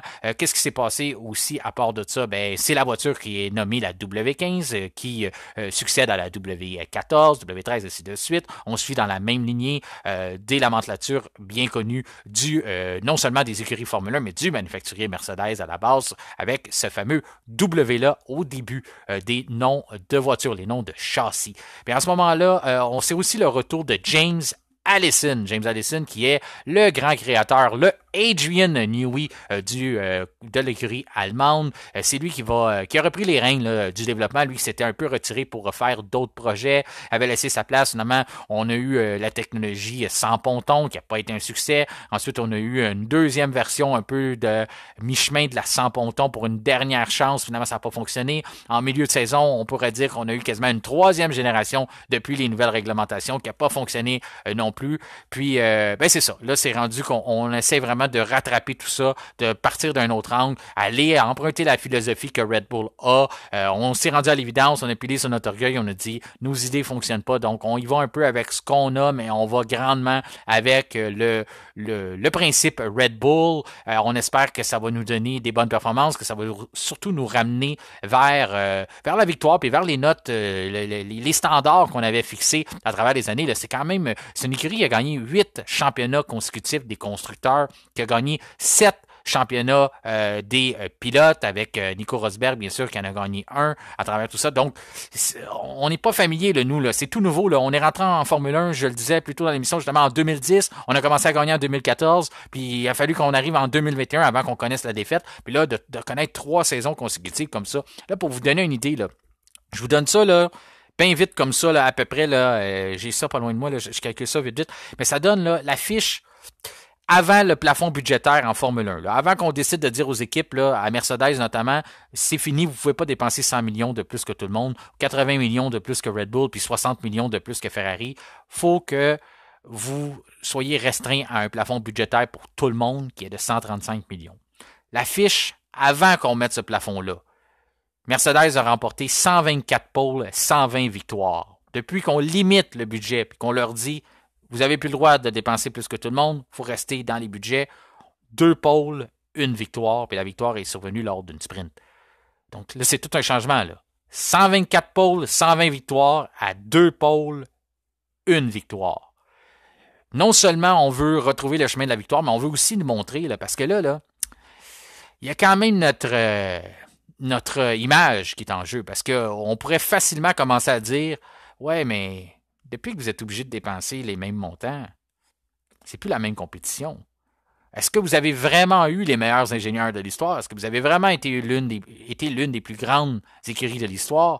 Est-ce que Lewis Hamilton est vraiment l'un des plus grands pilotes de l'histoire, mais ou c'était simplement parce que son écurie était capable de dépenser 100 millions, 80 millions de plus que Red Bull, 60 de plus que Ferrari. Est-ce que c'est vraiment à cause de ça? Pourquoi qu'on n'est plus capable de gagner dans l'air d'un plafond budgétaire? Qu'est-ce qui se passe chez Mercedes? C'est tout ça qui rentre en ligne de compte. Puis là, je soulève les questions. Je vous dis pas que c'est moi qui dis ça. Juste que quand on regarde des statistiques qui tombent drastiquement comme ça, je pense que la question se pose. Il y a des réponses qui peuvent être mises à ça. On peut dire non, c'est une équipe qui a toujours innové, qui a trouvé des solutions. On a poussé le sport plus loin, on a mis les standards plus haut. La raison pourquoi Red Bull est dominant aujourd'hui, c'est justement parce que Mercedes les a fait aller à un autre niveau, toutes ces choses-là. Sauf que pour l'intérêt de la marque, pour l'intérêt de on dit la legacy, l'héritage de l'histoire, là, de la légende, mettons, de Lewis Hamilton, ou même de Toto Wolff en tant que directeur, de James Allison en tant que créateur, designer de voitures, il faut qu'on soit capable de compétitionner alors qu'on a un budget de fixé. Il faut qu'on soit capable de montrer que nous, on a les ressources, même quand c'est pas du côté monétaire, on est capable de se battre à force égale et de gagner des courses, de signer des pole positions, puis de compétitionner avec des écuries comme Red Bull, des écuries comme Ferrari, comme Aston Martin qui pousse à l'arrière, comme McLaren qui a retourné sa saison de bord. Donc, toutes ces petites choses-là, il faut qu'on soit capable de le faire. Par contre, le point, là, on se le cachera pas, le fait que Lewis Hamilton se sauve en courant de chez Mercedes et s'en va chez Ferrari, oui, il était pressé, il fallait qu'il prenne une décision là, mais ça reste que il a vu quelque chose. Tu ne gagnes pas 7 championnats du monde sans savoir c'est quoi une bonne voiture. On peut donner bien des défauts à Lewis Hamilton, mais savoir c'est quoi une bonne voiture, je pense qu'il est capable de le reconnaître. Puis si jamais cette saison, on se rend compte que la Mercedes W15 est une bonne voiture, une voiture dominante, une voiture avec laquelle il peut gagner, ben là, on va se gratter la tête pour savoir comment c'est qu'il s'en va de là. Je comprends que on a vu dans la série Drive to Survive, pour ceux qui ont vu la 6e saison, on l'écoutait pas, il était malheureux, il a boudé toute la saison, mais ça, c'est l'attitude de Lewis Hamilton quand il gagne pas. Il était pareil chez McLaren quand ça allait pas, là. Fait que ça, c'est rien de nouveau avec ça. Il est comme ça. Quand il gagne, il est heureux, puis ça, je pense que c'est le cas pour bien des pilotes. Quand ils gagnent, ils sont tous contents, puis quand ils gagnent pas, ils sont pas contents. Fait que ça, c'est la chose. Fait qu'est-ce que si Mercedes est capable de donner une voiture gagnante, on va voir le sourire revenir. Sauf que, par exemple, il va y avoir une donnée qui est différente de dire oui, je gagne, mais je m'en vais dans l'autre voiture la saison prochaine. Imaginez la Mercedes W15 qui est compétitive, mais la Ferrari qui ne l'est pas. C'est une situation particulière là, qu'on a le droit en Formule 1 cette année. Là. Lui, il sait qu'il va conduire une voiture qui est peut-être. Moi, je pense qu'il sait qu'elle n'est pas bonne. Là. Désolé, je prends ces mots-là, mais je pense que c'est pas une voiture performante. Sinon, il n'aurait pas pris cette décision-là. Mais admettons qu'il a fait une erreur. Mais il va avoir la chance de voir qu'il il s'est trompé tout au long de la saison que sa W15 fonctionne bien, mais que c'est l'autre voiture qui va aller conduire. Oui, il va avoir le temps. Entre-temps, il va y avoir des améliorations chez Ferrari, mais ça va être une drôle de situation de dire j'ai fait le mauvais choix, puis il va y avoir 24 courses cette année pour contempler qu'il a peut-être fait le mauvais choix. Donc, cette situation-là, on va avoir ça à l'œil de voir, mais j'ai mes gros doutes. J'ai vraiment l'impression que ce qu'il a senti dans les simulateurs, c'est que la W15 a des lacunes. Peut-être qu'on a recopié les erreurs qu'on avait déjà, ou simplement qu'on a créer des nouveaux problèmes. Du côté du cockpit, on l'aurait réglé. Là, on a pu voir plus ou moins avec certains croquis qui ont été faits puis sur la piste qu'on a changé le cockpit qui était un problème selon Lewis Hamilton. Il trouvait qu'il était trop assis sur les roues d'en avant. Il sentait pas ce qu'il y avait à l'arrière. Il avait de la misère à contrôler, donc il pouvait pas aller chercher le maximum de vitesse avec sa voiture. Il craignait toujours, il a toujours l'impression qu'il allait l'échapper. Donc à ce moment-là, il pouvait pas vraiment être avec la voiture et lui faire confiance. On sait que dans un pilote de course, c'est la première chose c'est la chose qui est la plus importante, c'est d'être en confiance et d'être avec sa voiture. Donc ça, c'est quelque chose qu'il ne pouvait pas avoir avec sa W14 ainsi qu'avec sa W13. Donc on aurait reculé le cockpit d'environ un petit peu plus que 3 pouces. Est-ce que ça va être suffisant pour lui? Est-ce que ça va être assez pour le mettre confortable? Mais pour l'instant, ça ne l'a pas été en simulateur. Est-ce que ça va l'être en piste? C'est tout ça qui rentre en ligne de compte. L'autre fait aussi qu'il faut apporter, c'est que Lewis Hamilton, ça n'a jamais été un amateur des simulateurs. Puis il a toujours dit que tu sens pas vraiment la voiture dans un simulateur. C'est même un gars qui en fait pratiquement pas. Il croit pas à ça. Il a commencé à y retourner là, dans les dernières années où on avait de la difficulté de commencer à sacrifier du temps, mais c'est pas un gars qui met du temps dans les simulateurs. Il croit pas à ça. Mais s'il pense que c'est pas pareil, que tu peux pas vraiment reproduire ce qui se passe dans une voiture, mais avec seulement quelques heures de simulateur, il en a vu assez pour comprendre à quel point ça serait pénible en piste. Encore là, ça fait craindre le pire pour ce qu'on a nous présenté Mercedes. Puis j'espère me tromper, je vous dis, là, j'espère vraiment ça parce que ça serait une super compétition d'avoir Mercedes contre Red Bull, contre Ferrari, contre Aston Martin, je les nomme depuis le début de l'épisode, là, contre McLaren, contre maintenant RB, puis on a besoin de Mercedes, on a besoin d'eux pour le spectacle. Ça serait vraiment dommage de les voir tomber en 6, 7e position, peut-être même en 5e, pas être capable de compétitionner. On veut pas voir ça. Sauf que les premières choses qu'on a vues avec Lewis Hamilton, le 7 fois champion du monde qui se sauve en courant après quelques heures dans le simulateur, ça, c'est vraiment le petit point qui nous fait dire qu'est-ce qui va se passer. À part de ça, il va y avoir la compétition avec Russell. Russell, est-ce qu'on va le favoriser? On en a parlé un peu. D'après moi, oui, mais en même temps, on ne voudra pas nécessairement nuire à la relation qu'on a. On va vouloir se quitter en bon terme. Donc, on va favoriser George Russell, mais de façon qui ne seront pas trop évidentes. On va y aller de façon subtile, mais c'est sûr qu'on va vouloir protéger George Russell, qui est encore un jeune pilote, puis qui va chercher à prendre confiance et on va vouloir bâtir autour de lui, dépendamment de ce qu'on va réussir à faire, si on va chercher un autre grand pilote pour l'épauler. Mais pour l'instant, là, c'est George Russell l'avenir de Mercedes, donc je pense qu'on va essayer de l'encadrer le mieux qu'on peut.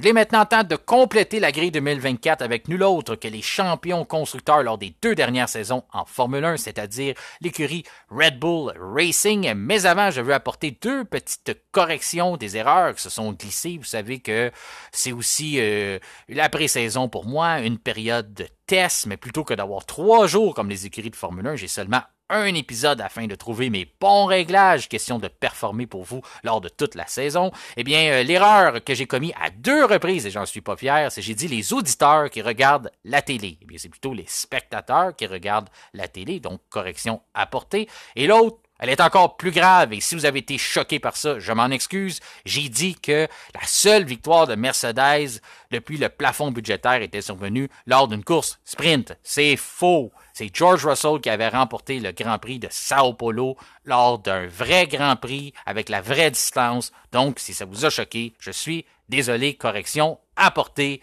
Victoire de Mercedes, la seule, est survenue à Sao Paulo lors d'un Grand Prix.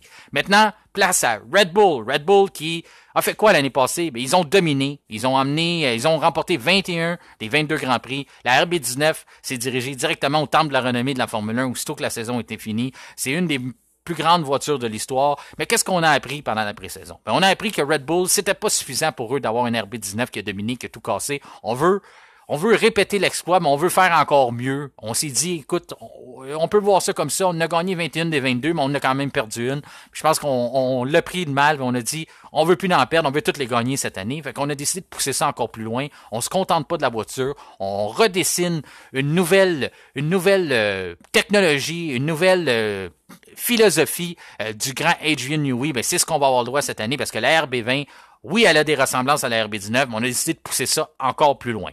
Lors d'une entrevue de Adrian Newey, par contre, pendant le lancement, eh bien, il a mentionné que la RB19 avait ses limites. Et à toutes les fois qu'ils font un lancement, qu'il a créé une voiture dans sa carrière, il place toujours un plafond, là, un plafond imaginaire de savoir la voiture peut aller jusque-là.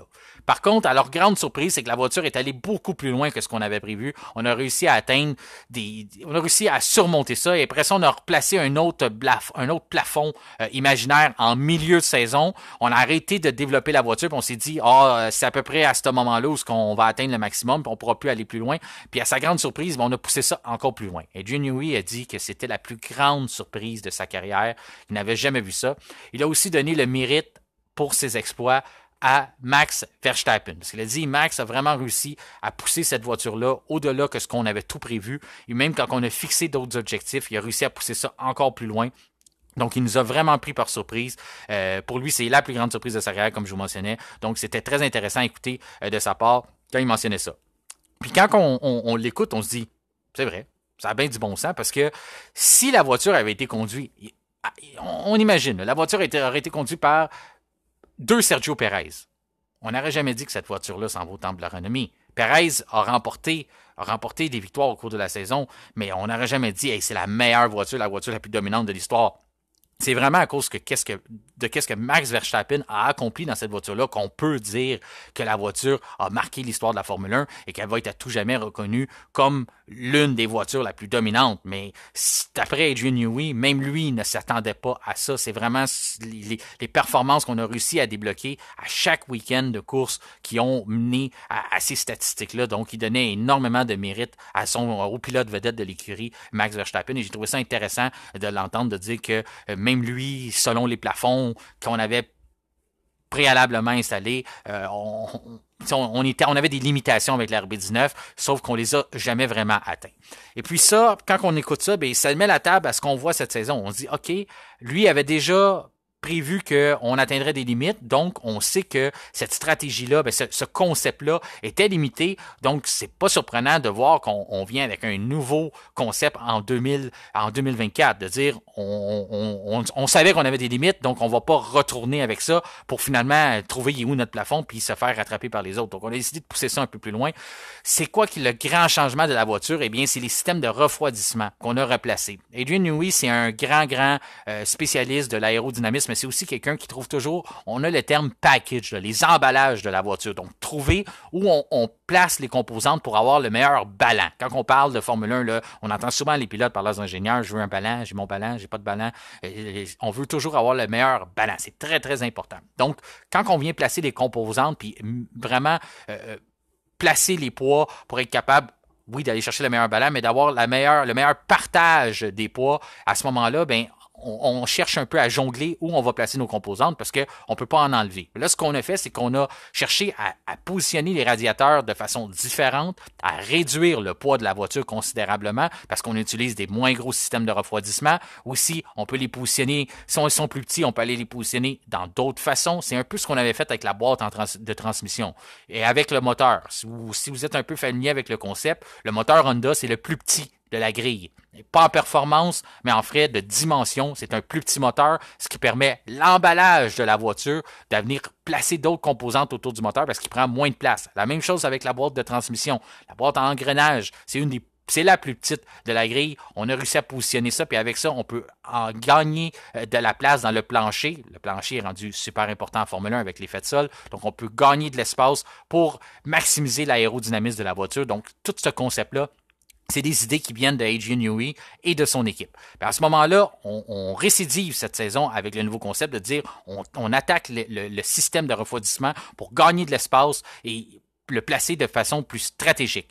Il y a des contraintes qui viennent avec ça. On l'a vu du côté de Mercedes, on dit on réduit les pontons, on n'est plus obligé d'avoir des aussi gros pontons parce que les systèmes de refroidissement sont placés autrement à ce moment-là, mais il y a d'autres contraintes qui peuvent arriver avec ça. Ce qu'on fait de ce côté-là, pour pas que la voiture surchauffe non plus, c'est qu'on a mis les trappes d'air de façon verticale plutôt qu'horizontale. Donc, on gagne de l'espace sur les côtés. On vient resserrer les pontons. Les pontons sont plus petits. On est capable d'envoyer plus d'air dans ces fameux conduits en dessous de la voiture qui servent à faire l'effet de sol. On est capable de faire ça. Mais qu'est-ce qu'on fait avec l'air qu'on perd pour le refroidissement? Bien, à ce moment-là, on a changé le concept. On a installé espèce de deux gros canon à l'arrière de la voiture. Là, vous pouvez voir là, sur notre page Facebook, notamment, on a mis un article là-dessus qu'on explique un peu comment ça fonctionne. Mais ces deux canons-là d'air, ils vont servir à, vous savez, la chaleur monte. Donc, la chaleur des radiateurs va monter, va se retrouver dans ces fameuses gorges-là, là, ces espèces de cylindres-là.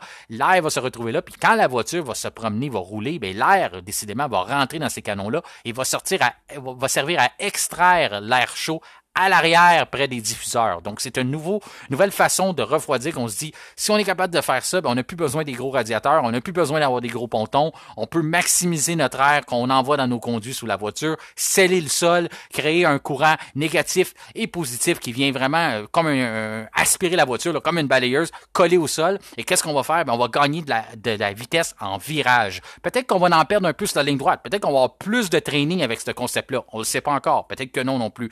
Mais c'est quoi qui se passe en Formule 1? Est-ce qu'une voiture est plus souvent en ligne droite ou est plus souvent en virage? Elle est plus souvent en virage. Donc, à ce moment-là, quand on est capable de gagner cette vitesse-là, même si on en compromet un peu sur la ligne droite, mais aussitôt, on a plus de chances de faire des gains significatifs. Donc, encore là, Red Bull, on mise là-dessus de dire, on va être plus rapide que n'importe qui dans des virages, bien sûr, rapides. On va gagner de la vitesse probablement en virage lent aussi, mais c'est vraiment dans les virages rapides qu'on va être dominant. Puis on est prêt à concéder un peu de vitesse sur la ligne droite. C'est pas grave, on a un des meilleurs DRS. Et puis on va peut-être avoir un DRS encore plus puissant avec cette espèce de concept-là, avec les canons d'air. Quand on va ouvrir les panneaux, encore là, je spécule, on n'a pas vu encore vraiment les temps en DRS avec les gommes tendres en grosse performance, mais j'ai tendance à croire que le DRS risque d'être encore plus puissant cette année avec ce concept-là. Ça reste à voir. Donc, c'est toute cette philosophie-là qui a changé. Là, je vous l'explique un peu comme ça rapidement dans l'émission. On est rendu quasiment à la fin. Je veux passer aussi vous faire entendre l'entrevue qu'on a réalisée avec Fred Vallée, même si on n'a pas tout touché ces points-là. La première, j'ai vraiment pris le temps qu'on puisse connaître son parcours puis tout ça. On va vraiment toucher ces points-là, puis on va toucher un peu la réalité qui se passe chez Red Bull, toutes ces choses-là. Mais à ce moment-là, on va avoir d'autres épisodes pour s'en parler. Puis entre-temps, si vous voulez en savoir plus sur la Red Bull, vous pouvez aller sur notre page Facebook. N'oubliez pas non plus de vous abonner à notre page. Il va y avoir des articles comme ça tout au long de la saison qui aident un peu à expliquer en plus des podcasts. Donc, c'est ce qui complète la grille 2024.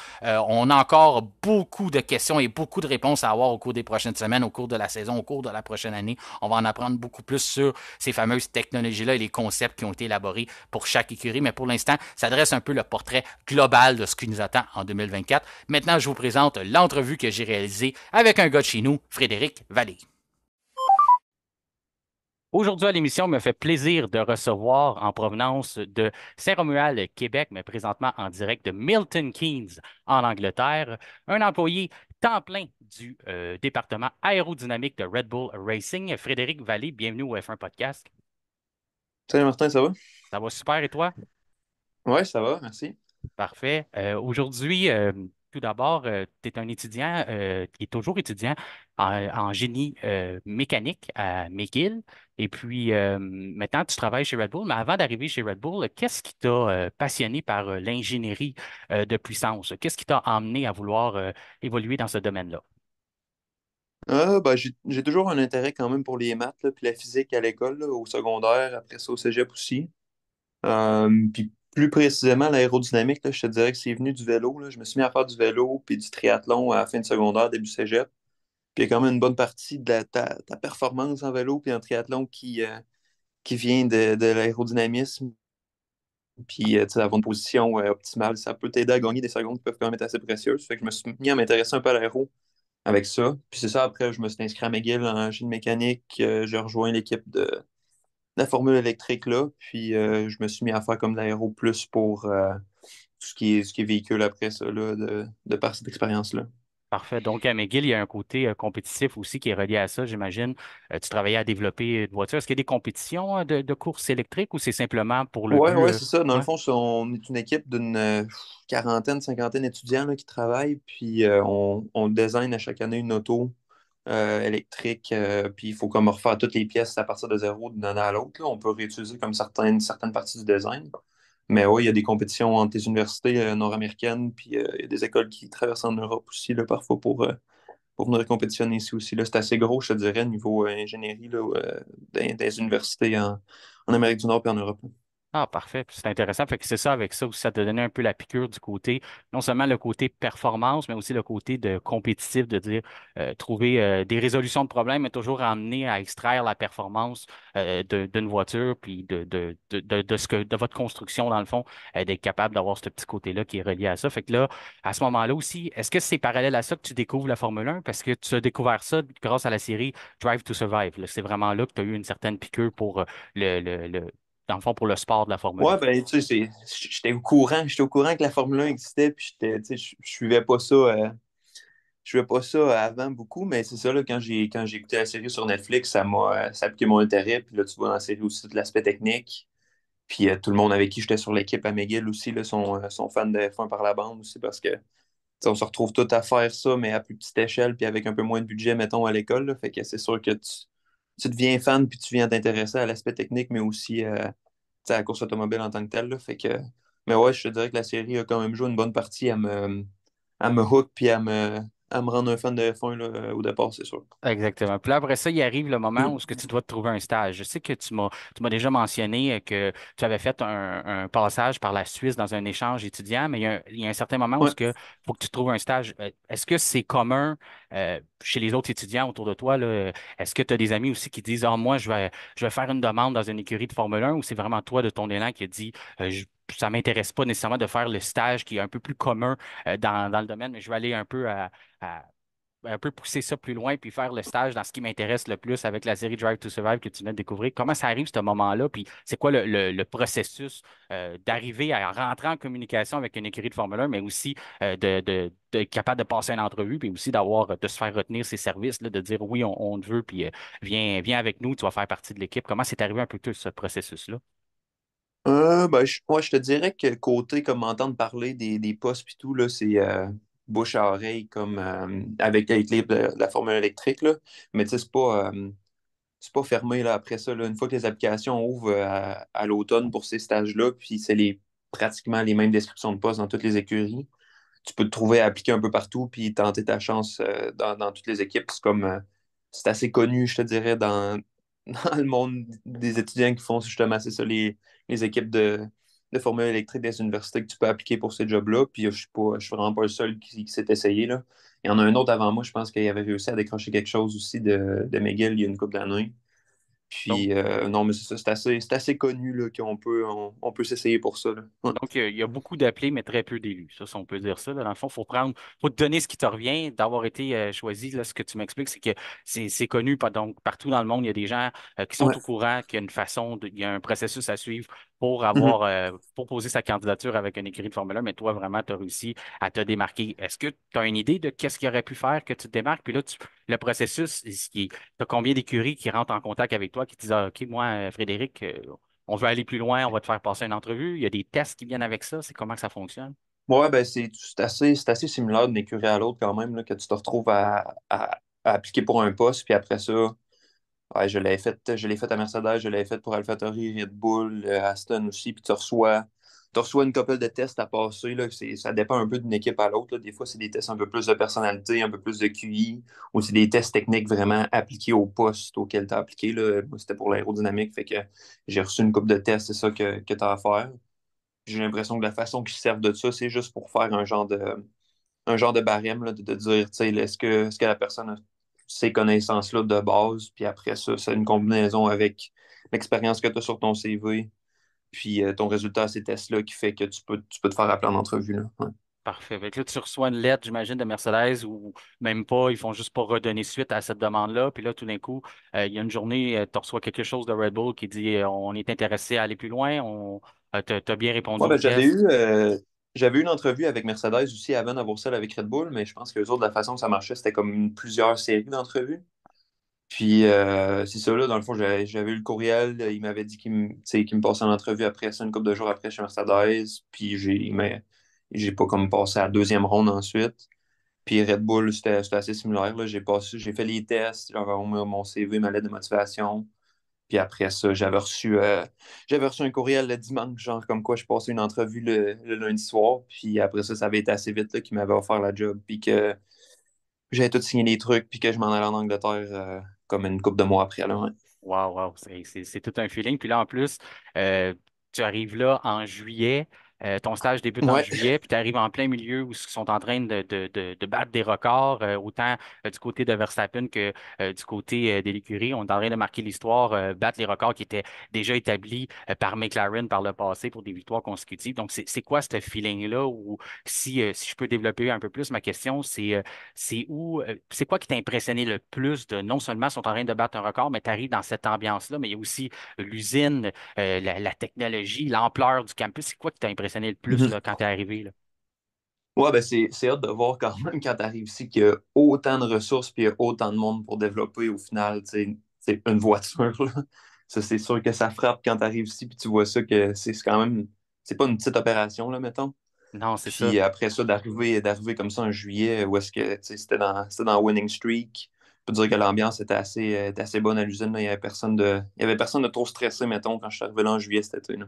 Non, non, c'est ça Puis c'est l'ambiance. bon, c'était bon pour moi aussi, là, parce que ça te permet de te joindre à l'équipe d'un moment où tout le monde, tu sais, est pas la pédale au fond pour essayer de sortir des upgrades puis d'amener des nouveaux trucs à la piste, là. Fait que moi j'ai trouvé que ça a été un assez bon moment pour me joindre à l'équipe, là, c'est sûr. Exactement. Puis quand tu arrives à ce moment-là, on t'intègre comment à l'équipe? Comme tu dis, ça a été facile parce que ça allait bien, mais est-ce qu'on t'attitre un chef d'équipe? Tu te ramasses dans un département, toi, c'est ta force, c'est l'aérodynamisme, c'est ça que tu veux faire, mais comment qu'on t'attitre? Est-ce que comme je te dis, tu as un chef d'équipe qui travaille pour toi? On te présente un peu l'usine, on t'assigne un bureau, on t'assigne des tâches ou on te promène un peu partout? Comment ça fonctionne un peu, ce côté-là? Non, j'avais quand même dès le départ là, un rôle assez clair. Là. Tu sais, au final, ce que je fais dans une journée type, que je fais dans un mois type, là, c'est que on dessine des géométries, tu sais, on fait un croquis, mettons papier. Après ça, on va se retrouver à faire ça sur notre logiciel de dessin qu'on a 3D.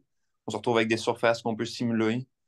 Puis là, après ça, on a tout plein de processus puis de façons de faire l'analyse de nos simulations aérodynamiques. Puis après, c'est ça qui nous permet de décider si on envoie quelque chose à soufflerie ou pas, ou si on continue de développer, ou si on abandonne un concept complètement. Puis ça a été ça je veux dire qu'à la deuxième journée, j'étais dans le logiciel de dessin, puis on me montrait à essayer à dessiner tel truc, puis à envoyer ça dans la simulation. Fait que c'est assez rapide que tu sais, tu deviens un autre employé là, qui peut contribuer, puis qui peut donner des idées, puis qui peut donner son opinion. Puis non, non, le monde avec qui je travaille ici, tu sais, c'est un bon mix de gens avec beaucoup d'expérience, puis du monde un peu plus jeune aussi, qui ont commencé plus récemment, mais tu sais, qu'à l'université avant aussi, ont fait des trucs connexes, que ça fait que c'est du monde assez sharp aussi.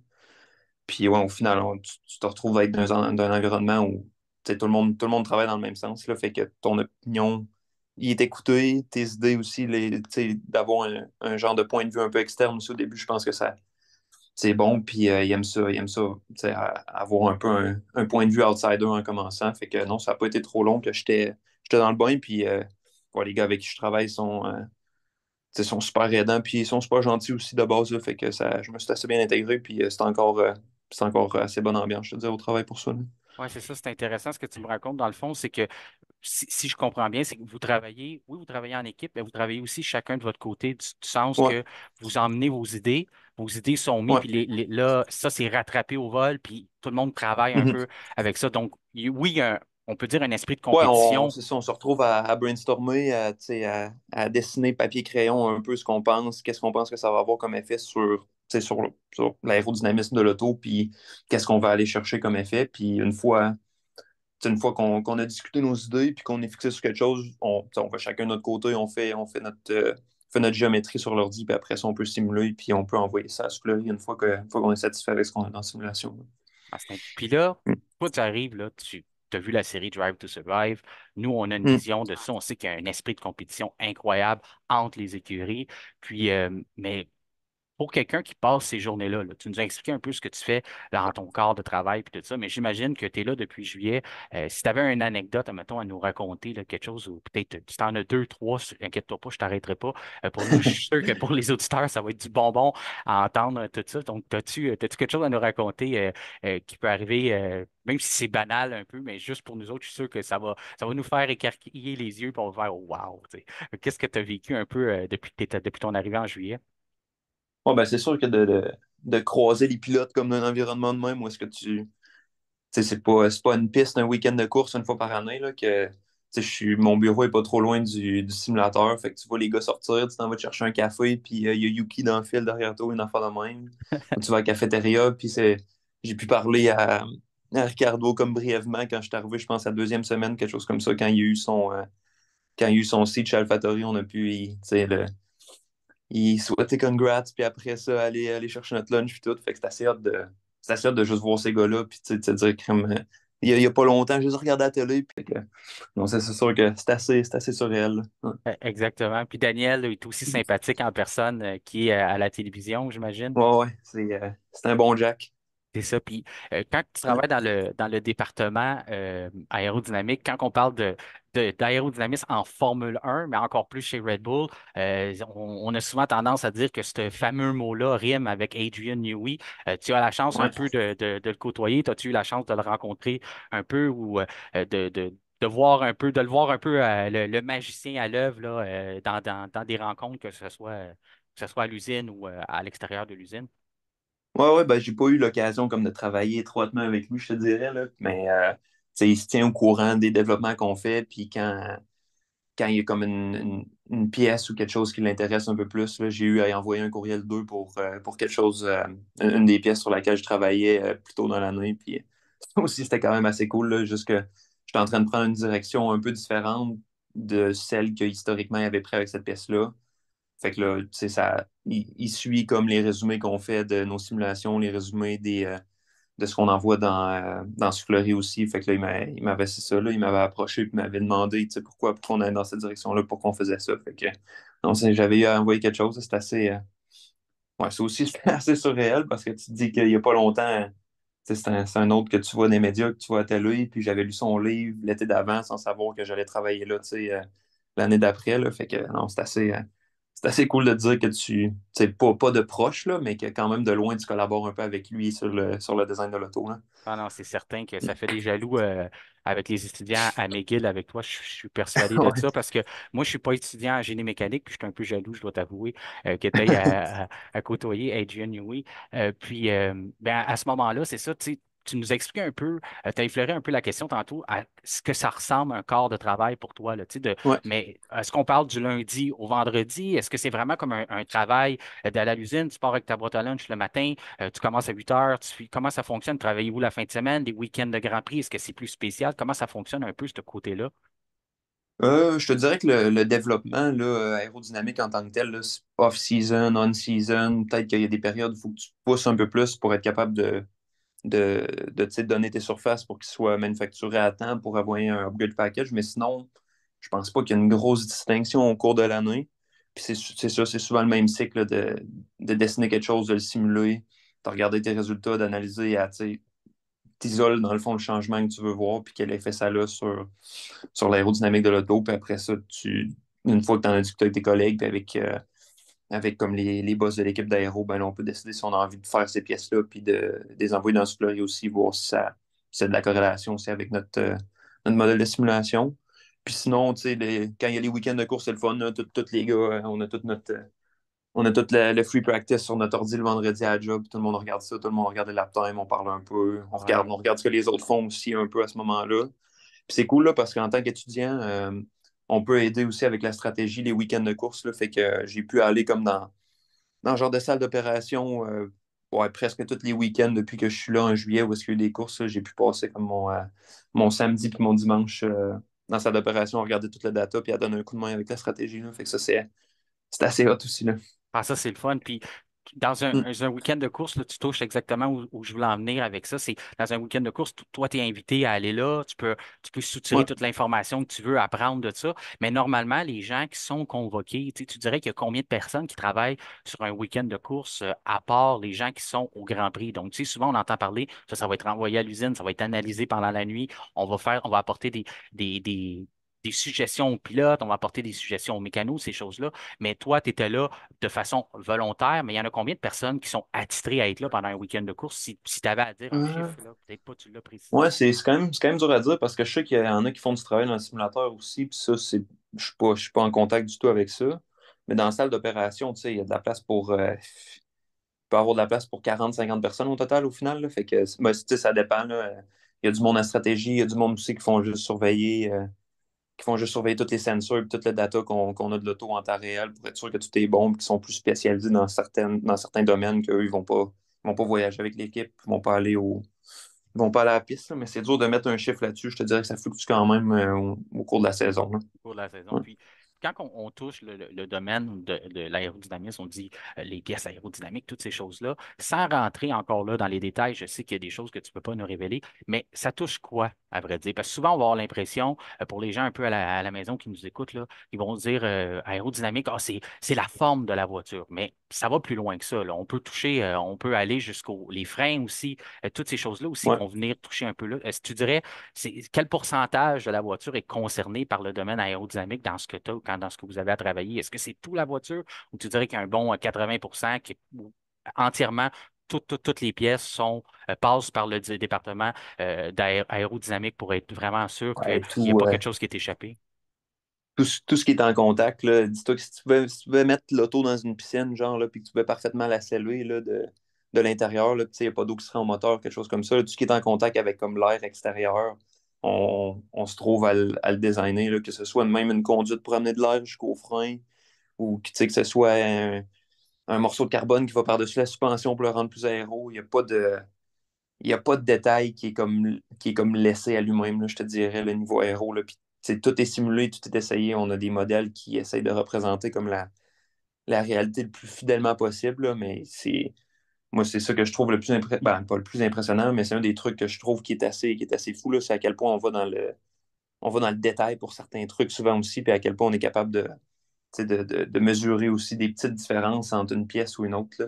Ouais, Mais c'est ouais, ça. c'est quand même. C'est dur de mettre un chiffre sur combien ça vaut versus un bon moteur ou combien ça vaut versus un bon setup de suspension ou tout ce qui est grippe mécanique aussi avec les pneus, là, mais il n'y a pas de. Il n'y a rien qui est laissé comme juste en suspens, je te dirais. Là. Tout Oui. est regardé, tout est analysé, puis tout est designé avec un but précis. Là. Donc, c'est ça, c'est ça. Il n'y a rien qui est laissé pour compte. Tout est analysé Ouais, par votre département avant d'être mis sur une voiture.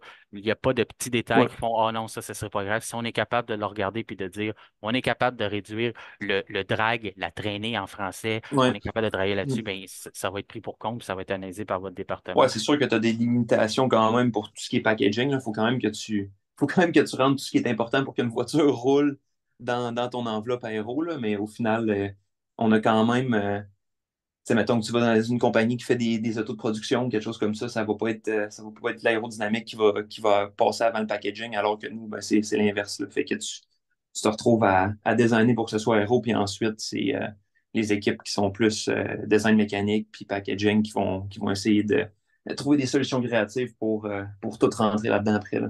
Parfait, parfait. Puis, si je te posais la question comme ça, tu as eu la chance, tu me l'as dit, tu as eu la chance de te présenter sur place à l'usine pendant les Grands Prix. Tu as la chance de les Mhm. côtoyer depuis juillet pendant qu'ils étaient en train de réécrire l'histoire de la Formule 1, autant du côté de Verstappen que autant du côté de l'écurie. Si je te disais, c'est quoi pour toi, Frédéric Vallée, qui fait la différence entre Red Bull et les autres écuries? Bien entendu, tu n'as pas été chez Mercedes, tu n'as pas été ailleurs, tu connais Ouais. vraiment le côté Red Bull, mais si tu avais à dire qu'est-ce que pour toi, un détail ou une petite chose qui sortirait de l'ordinaire qui dit, d'après moi, c'est ça qui fait notre différence à nous, qui fait qui a bâti cette domination-là qu'on est en train de construire en Formule 1, tu dirais que c'est quoi? Ouais, ben, cet aspect-là de regarder tous les détails puis d'être sûr que, tu sais, il y a rien qui est comme laissé en suspens. En même temps, j'ai l'impression que ça doit être de quoi qui est assez, qui suit d'une équipe à l'autre, là. Mais je te dirais aussi qu'on a quand même un assez bon mix de, tu de staff qui ont beaucoup d'expérience ici, puis qui en ont vu passer beaucoup de saisons, qui en ont vu passer beaucoup de pilotes, puis qui en ont vu passer beaucoup aussi de différentes réglementations de la FIA. Fait que ça, c'est sûr que ça donne un bon plus. Puis après ça, tu mixes ça avec du monde plus jeune qui veut se prouver un peu, qui arrive avec des idées un peu plus fraîches, mais je pense que ça donne quand même un bon mix. Puis il y a quand même une ambiance peut-être Red Bull aussi là, qui est un peu différente des autres équipes. J'ai l'impression, je sais pas si il- on se prend peut-être un petit peu moins au sérieux que les autres équipes à certains moments, puis ça peut jouer aussi dans le moral de tout le monde. Puis au final, tout le monde est prêt à donner comme l'effort de plus là, pour aller chercher les petits points de performance supplémentaires. Puis c'est ça qui fait la différence au final aussi sur une saison. Là. Verstappen a gagné beaucoup, a gagné 21 des 22 courses en passé, mais si tu regardes les temps de qualification, c'est quand même pas des gigantesques margines à chaque fois. Là. Fait que c'est sûr qu'il y a. C'est tous ces petits détails-là qu'on est capable d'aller chercher qui font une différence. Là. Exactement. Puis quand tu Ouais. arrives à ça, justement, tu touches la note en disant Verstappen qui a remporté la majorité des courses l'an Ouais, dernier. Red Bull, vous en avez remporté 21 sur 22. Mais si ouais, ouais, Red jamais Bull 21 des 22. Ouais. 21 mais si jamais j'avais à reformuler la question puis te dire qu'est-ce qui fait la domination de Red Bull, mais là, qu'est-ce qui fait la domination de Verstappen par rapport aux autres? Parce que Ouais. il y a Perez qui a une Red Bull aussi. Donc, selon toi, qu'est-ce qui fait que Verstappen, tu sais, tu as eu la chance d'être là pendant les week-ends de course. Donc, selon toi, Ouais. à première vue, c'est quoi qui le différencie des autres pilotes?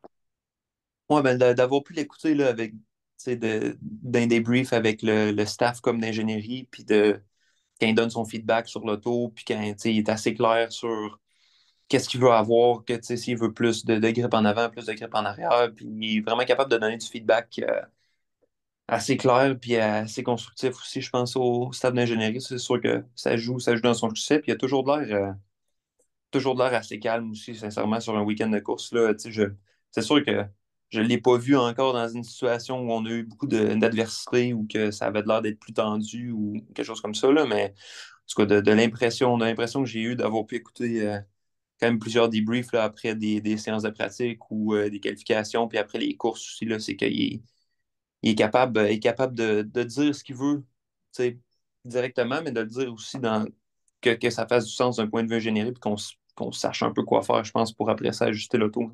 Exactement, il est capable de parler votre langage. Ça, c'est une Ouais, information ouais, importante que tu nous donnes parce que c'est quelque chose qui est quand même méconnu. On les a pas, ces conversations-là, nécessairement avec les ouais, ingénieurs. On a les conversations à la télé avec son ingénieur de course, puis des fois, ça peut ouais, sembler assez tendu, mais ce qu'on essaie toujours de ouais, mettre en perspective aux gens, c'est qu'il y a un battement de cœur qui frôle les 200 battements minutes. Il est en train de piloter une Formule 1 à pratiquement 300 km/h en moyenne.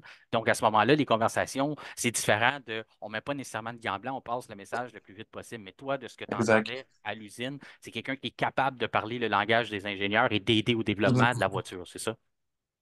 Ouais, ouais, assurément, je dirais ça. C'est sûr que c'est pas de mon expérience personnelle encore là non plus. Là, je suis pas outsider, mais je suis pas non plus dans, tu sais, day-to-day à travailler avec les gars du simulateur ou à travailler avec plus les pilotes, là, mais je te dirais que c'est mon impression. C'est ta chose qui t'a marqué en Ouais. écoutant ça. Puis, Mhm. admettons que là, je te pose la question, il y en a qui aiment propager cette rumeur-là ou cette philosophie-là. On l'a même entendu de la part de Toto Wolff, qui est le directeur de Mercedes, qui soulevait la question que pourquoi que Perez n'aurait pas les mêmes temps que Verstappen? Est-ce qu'il y a vraiment la même voiture? Toi, tu répondrais quoi à ça? Ouais, moi, tous les jours, en tout cas, j'ouvre mon logiciel de dessin, puis il y en a juste une, là. Puis on design toute la même, là. Fait que c'est un peu dur de voir. Tu sais, ça serait tellement complexe de dire que tu passes un auto puis une autre, là. C'est un peu sans fondement, là. Puis nous autres, on travaille à designer l'auto la plus vite possible, puis après, c'est au pilote de s'adapter un peu, mais aussi d'adapter la voiture à son style, là. Après ça, ils ont des outils aussi, eux, pour aller chercher un ballon avant-arrière qui est plus adapté à leur style de conduite. Là. Fait qu'il y a ça aussi. Là, mais sinon, tout ce qui est de base, là, spec avec de l'auto, c'est exactement la même chose pour Perez et Verstappen. Là. C'est ça, tu dirais aussi il y a une responsabilité qui revient à chaque pilote d'extraire la performance sur un week-end comme Ouais. le vendredi pendant les essais Mhm. libres, puis de bâtir ce Mhm. momentum-là. Oui, ils sont appuyés avec l'équipe, mais il y a aussi, c'est eux qui sont en piste, c'est eux qui ont le feeling de la voiture. Donc, à ce Mhm. moment-là, puis on a vu à certains moments dans la saison, tu as sûrement été familier un peu avec ça. Je donne par exemple au Grand Prix de Vegas, on voyait que l'aileron de Sergio Perez était beaucoup plus gros, plus massif sur la Mhm. voiture. À Ouais, ce moment-là, ben, on utilise le terme qu'on veut mettre plus d'appui. Toi, tu vas travailler en anglais, tu vas appeler ça du downforce à ce ouais, moment-là. Toi, tu expliquerais, oui, comme tu dis, tu n'es pas là pour les setups, mais toi, tu expliquerais c'est quoi qui essayait d'aller chercher à ce moment-là. C'est pas parce qu'on veut donner un avantage à Verstappen, c'est plutôt que Perez, dans ses caractéristiques de conduite, il voudrait avoir quoi comme voiture par rapport à Verstappen? Il trouverait quoi que la voiture fait? ouais. Il voudrait combattre quoi avec Si ça? si tu vas chercher comme ça plus de load de downforce ou c'est ça, d'appui sur l'arrière, c'est que tu vas avoir, au final, ça va donner plus de grip sur ton axe en arrière, tu vas avoir plus de grip sur tes pneus en arrière, fait que tu vas te retrouver avec une voiture qui va avoir moins tendance à oversteer quand tu vas rentrer dans un virage, là. Fait que lui, ça lui donne un peu plus d'appui. C'est ça quand il va se retrouver en freinage, que l'auto va se retrouver à tilter par en avant. Ben là, si tu mets un aileron que tu as plus de load à l'arrière, ben ça permet d'avoir un peu plus de grip sur tes pneus. Puis au final, c'est ça, là, ça peut améliorer ton temps en passant en virage, mais tu vas souffrir après ça sur les lignes droites, c'est sûr, parce que à chaque fois que tu gagnes du load vertical qui s'en va dans tes pneus pour de la grippe, règle générale, tu vas gagner de la traînée aussi, fait que tu vas perdre de la vitesse de pointe en ligne droite. Là, fait que c'est un ballon, là, tu peux aller chercher ce ballon-là avec la suspension, mais ils le font aussi avec l'aérodynamique sur l'avant et l'arrière, là, c'est sûr. C'est ça. Donc, comme tu l'expliques, pour le survirage, il veut combattre son survirage. Fait qu'à ce moment-là, Mhm. ben, il décide d'ajouter de l'appui, mais là, la traînée Exact. vient en ligne de compte en ligne droite. Donc, on voyait à Vegas, sa voiture était moins rapide en ligne droite. Il a Mhm. réussi à aller chercher un peu de vitesse dans les freinages, mais du côté de Verstappen, qui a peut-être un meilleur contrôle ou qui est plus familier avec ce style de Mhm. conduite-là, d'aller plus à la limite, ben, lui, à ce moment-là, il a privilégié de dire, moi, je veux un aileron plus petit, puis je vais combattre mon survirage avec mon coup de volant plutôt qu'avec l'aileron. C'est un peu ça que Exact, là, c'est j'imagine. ça. C'est le style de conduite au final, puis la confiance que le pilote a en ses moyens puis en l'auto, là. Ouais. Exactement, exactement. Puis là, Ouais. si je te demande comme ça, là, on peut dire que techniquement, tu as un titre des constructeurs, il n'est pas dans ta valise, mais on peut dire qu'il est sur ton CV. Tu es champion constructeur, prends ce qui te revient, je te le donne. Tu es un champion constructeur, Monsieur Frédéric Vallée. Comment tu as senti ça? C'est quoi le feeling, le party, l'ambiance?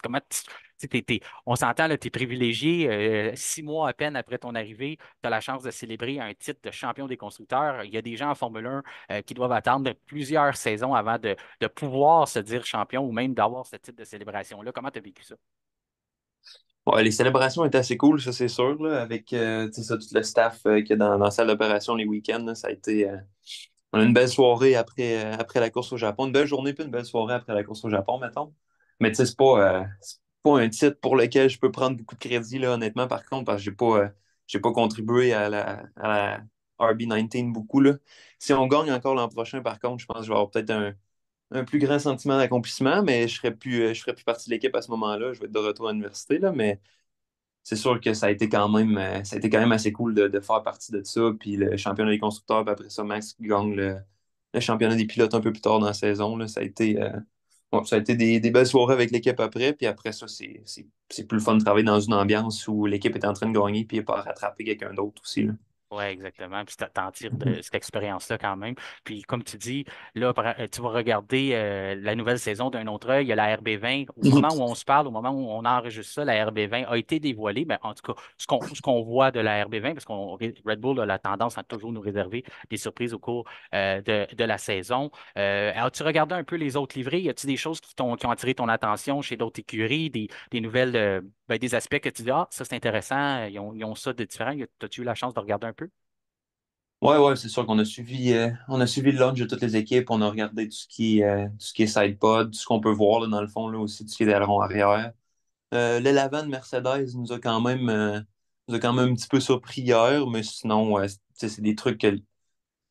Il y a rien qui a été sorti, mettons, par une autre équipe qui nous a jeté à terre et qu'on a fait hey, shit, on aurait dû essayer ça, on n'a pas pensé, là. Ça a tout été des trucs qui ont comme été étudiés à un moment ou à un autre, là.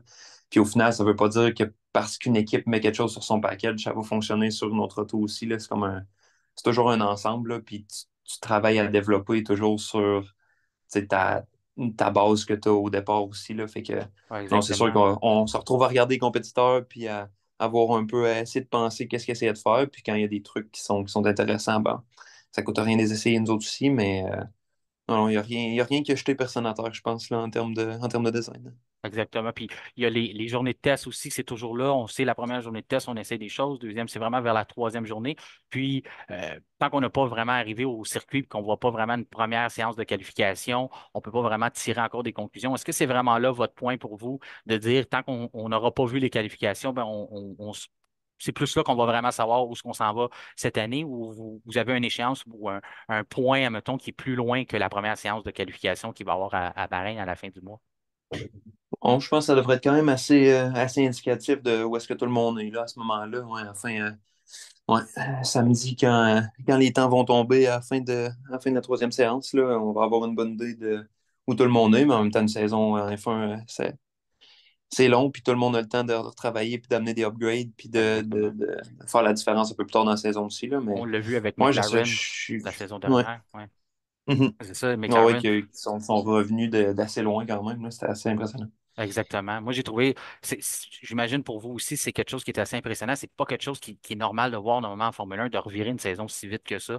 Ça a été assez Ouais. impressionnant de leur part de faire ça. Écoute, je veux tout d'abord te remercier d'avoir pris ce temps-là avec nous aujourd'hui. Puis je veux aussi en profiter pour annoncer à nos auditeurs du F1 Podcast que tu as accepté d'être un collaborateur à certains moments au cours de la saison. Donc, on va pouvoir compter sur toi pour les gens qui nous écoutent autant au Québec que dans les pays de la francophonie à travers le monde qui sont des mordus de Formule 1, ben, tu vas être un collaborateur du podcast qui va pouvoir venir nous éclairer un peu, pas nécessairement sur le travail de Red Bull en spécifique, parce qu'il y a des choses que tu ne peux pas nous révéler, mais des fois, quand on va avoir besoin un peu d'aide de ce qui se passe dans la saison, sur le côté aérodynamique, tous les côtés, les autres sphères qu'on voit un peu moins à la télévision, ben, tu vas être avec nous à certains moments au cours de la saison. Donc, je voulais te remercier de ça aussi.